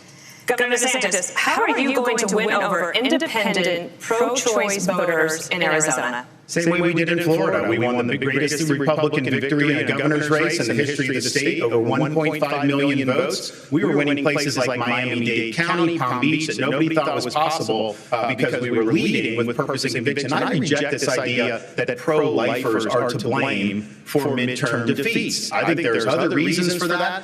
The former president, he's missing in action tonight. He's had a lot to say about that. He should be here explaining his comments to try to say that pro-life protections are somehow a terrible thing. I want him to look into the eyes and tell people who've been fighting this fight for a long time. My wife and I earlier today were at the gravesite of President and Mrs. Reagan, and I noticed that there was a quote where it says, every single person has purpose and worth. We're better off when everybody counts. And I think we should stand for what we believe in. I think we should hold the Democrats accountable for their extremism, supporting abortion all the way up until the moment of birth. That is infanticide, and that is wrong. Let me ask Governor Christie. Governor Christie, do you think that Governor Christie, do you think that Republicans can do that in Arizona if this referendum is on the ballot there? Yeah, because I did it in New Jersey, Dana. It's... Then why are all these other states losing? Well, because they don't have leaders in those states who are leading the fight the way it should be led. And the fact is, look, I was the governor here of the only blue state that's represented up here. This is where the fight is really tough for Republicans, and those are the states that we're going to have to try to win if we're going to win the White House back. And what we did is 14 times, Dana, in 8 years, I vetoed Planned Parenthood funding. 14 times. No one else gets it that much. The Democrats just kept sending it to me, and I kept saying no because I believe in life, but I also believe in states' rights. And I think we fought hard against Roe versus Wade for decades to say that the states should make these decisions. So we're going to have those fights in the states. What we need is a leader who can talk to people and make them understand that if you're pro-life, you have to be pro-life for the entire life. Not just the 9 months in the womb. And we talked a lot about fentanyl tonight, and we haven't spoken one moment about treatment. But we need to make sure that for the drug-addicted 16-year-old on the floor of the county lockup, her life is precious too.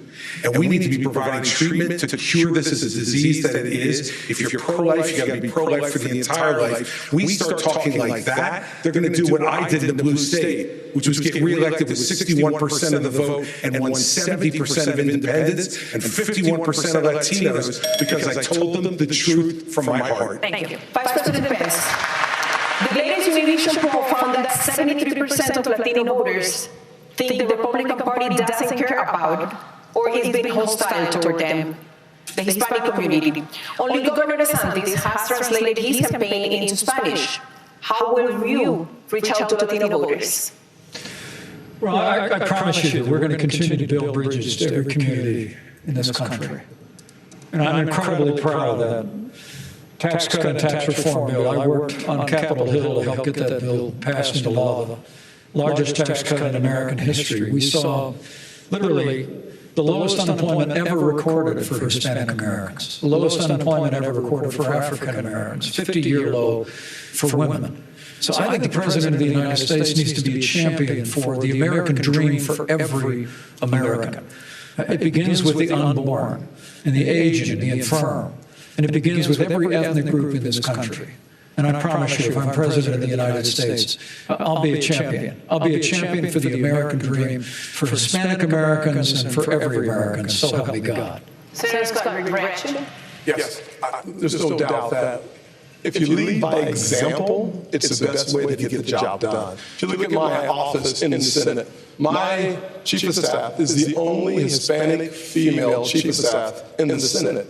I hired her because she was the best, highest qualified person we have. What we need are leaders who lead by example. And I will simply say, I would love to finish my conversation with Nikki as it relates to the job that needs to get done. Nikki offered a 10%, 10-cent gas tax increase in South Carolina. Talk about someone who has never seen a federal dollar she doesn't like. 10 cents on the gallon in South Carolina. As the UN ambassador, you literally put $50,000 on curtains and a $15 million subsidized location. Next. You got bad information. First of all, I fought the gas tax in South Carolina multiple times against the establishment. And you want to know what that tension was? When they wouldn't pass the gas tax, the establishment and the companies wanted me to do it so much that I said the only way I will give us three. All you have to do is go watch Nikki Haley on YouTube. If you will give me 3 times the deduction in income tax, then I will look at your gas tax. That's why it didn't happen. Secondly, on the 50 million. Secondly, on the curtains, do you homework, Tim, because Obama bought those curtains. Did you send them back? It's in the back. Did you send them back? It's the State Department. Did you send them back? You're the one that works in Congress. Oh my gosh. You get it. You hung them on your curtains. They were there before I even showed up at the residence. You were scrapping. You were scrapping. You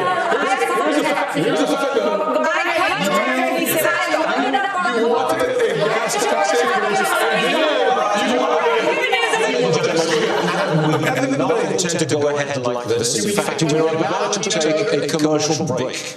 We'll have more of the second Republican debate live from the Reagan Presidential Library in just a few moments. All right. It was getting a little fun there between our two South Carolina candidates there, Scott and Nikki Haley. You know, it was interesting that Scott came back to this point, but I think that Nikki Haley did a very good job, I'd say, defending herself and getting rid of that attack. I was kind of interested when he brought that attack. What do you have to say? Just because he wanted to stick to it? But I don't think it did a very good job sticking on her when she responded. I think it was interesting if you kind of looking at her style there. She was smiling because she was ready for this, and you know, I really don't know where the truth is there, but she came off as believable. Particularly on, I think when it came to these curtains, I guess they were hanging there at some office, it sounded like, in, where is it, New York, in the UN, I guess the office for the U.S. Secretary of the UN. And And it sounds like she didn't like the tax cut, but she was willing to get a reduction in income, is what I took from that, or a larger deduction, it sounds like, in income taxes. So I've taken it, Arizona has the lowest flat tax. Something I was always in favor of is, seeing a reduction or elimination of the income taxes. So it was interesting. I think voters are always looking to see lower money coming out of their pockets. I think they like taxes that go directly to our services, that what's needed, like roads. So it was interesting to see that talk. And then also going back to like all the energy policy, I feel like the one that had the strongest stake on that issue probably was our North Dakota governor there. It was interesting kind of just seeing the candidates spar. I didn't really like how they were answering the questions. It would have been nice to see everyone kind of answer all the questions there. So it's definitely getting a little bit more energy here, sparking up. Some of these people who had some attack lines they wanted to put down on these different issues here, it's definitely playing out. And sometimes successfully and not successfully. So, it's interesting with Scott from South Carolina, our senator there. He isn't the governor candidate, and I think one of the things you see that governors get very good is they can deal with that issue because they have to make choices there. And Tim Scott, he's come off as the nice guy. Hasn't pushed it as much, so it was interesting kind of seeing him in a different role there, and we'll have to see how it develops here with the next couple of debates. Which candidates stay in? Money makes a huge difference here, so I think all these candidates here are trying to see, can they keep raising the money? Can they get the commercial, their grassroots organization out there? You see different candidates shifting to Iowa, New Hampshire, South Carolina, but primarily Iowa and New Hampshire there. So it'll see who has that strong ground game there. Clearly, Trump is well positioned from previously serving as president. He's stayed engaged. So it'll be interesting if anyone can come into a strong position in Iowa and turn it into anything in New Hampshire. It'll be interesting as it develops here. Not much time separates the caucus there in Iowa going into New Hampshire. So it'll be really key if they can develop that positioning out there. It actually probably be huge for some of them, but we'll see how it plays out. Let's get back to it. If you all stay in the race, former President Donald Trump wins the nomination. None of you have indicated that you're dropping out. So, which one of you on stage tonight should be voted off the island? Please use your marker to write your choice on the notepad in front of you. 15 seconds, starting of the people on the stage. Who should be? I'm absolutely serious. With all due respect, we're here, we're happy to debate. I think that's disrespectful to my fellow competitors. Nobody wants to participate.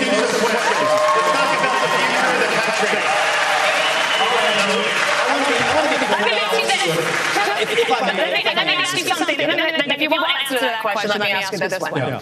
What is your mathematical path, Yes.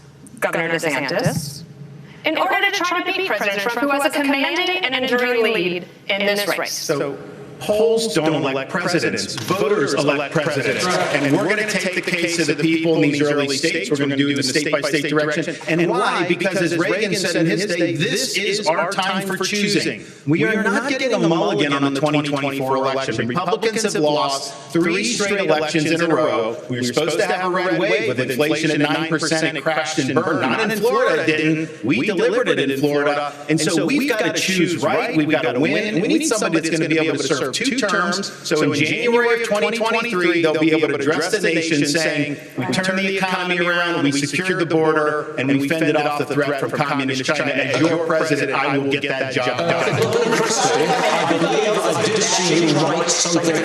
Governor Christie, I believe, excuse me, Governor Christie, I believe I did see you write something on the card. No, but I'll certainly tell you. Okay. Look, I think I'm the only one on the stage who's been clear about this. I voted Donald Trump off the island right now. And the reason I voted him off the island, every person on the stage has shown the respect for Republican voters to come here, to express their views honestly, candidly, and directly, and to take your questions honestly. I have respect for every man and woman on the stage because put your hand down for a second, would you? I still got time, dude, so chill out. Here, look. This guy has not only divided our party, he's divided families all over this country. He's divided friends all over this country. I've spoken to people, and I know everyone else has, who have sat at Thanksgiving dinner or at a birthday party and can't have a conversation anymore if they disagree with Donald Trump. He needs to be voted off the island, and he needs to be taken out of this process. 15 seconds. I have a different view on this. I think Trump was an excellent president. But the America First agenda does not belong to one man. It does not belong to Donald Trump. It doesn't belong to me. It belongs to you, the people of this country. And the question is, who's going to unite this country and take the America First agenda to the next level? When we rallied behind the cry to make America great again, we did not just hunger for a single man. We hungered for the unapologetic pursuit of excellence. So yes, I will respect Donald Trump and his legacy because it's the right thing to do. But we will unite this country to take the America First agenda to the next level, and it will take a different generation to do it. Does it? I repeat, that does it. For the second Republican primary debate live from the Ronald Reagan Presidential Library. Thank you to all the candidates. We love having you here tonight, and we will see you out on the campaign trail. Have a good evening. Thank you for joining us, everyone. Good night.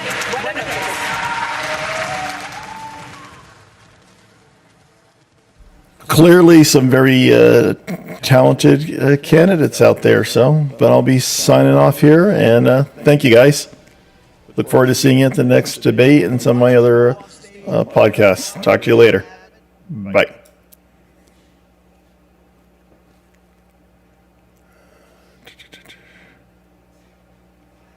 How do I stop this?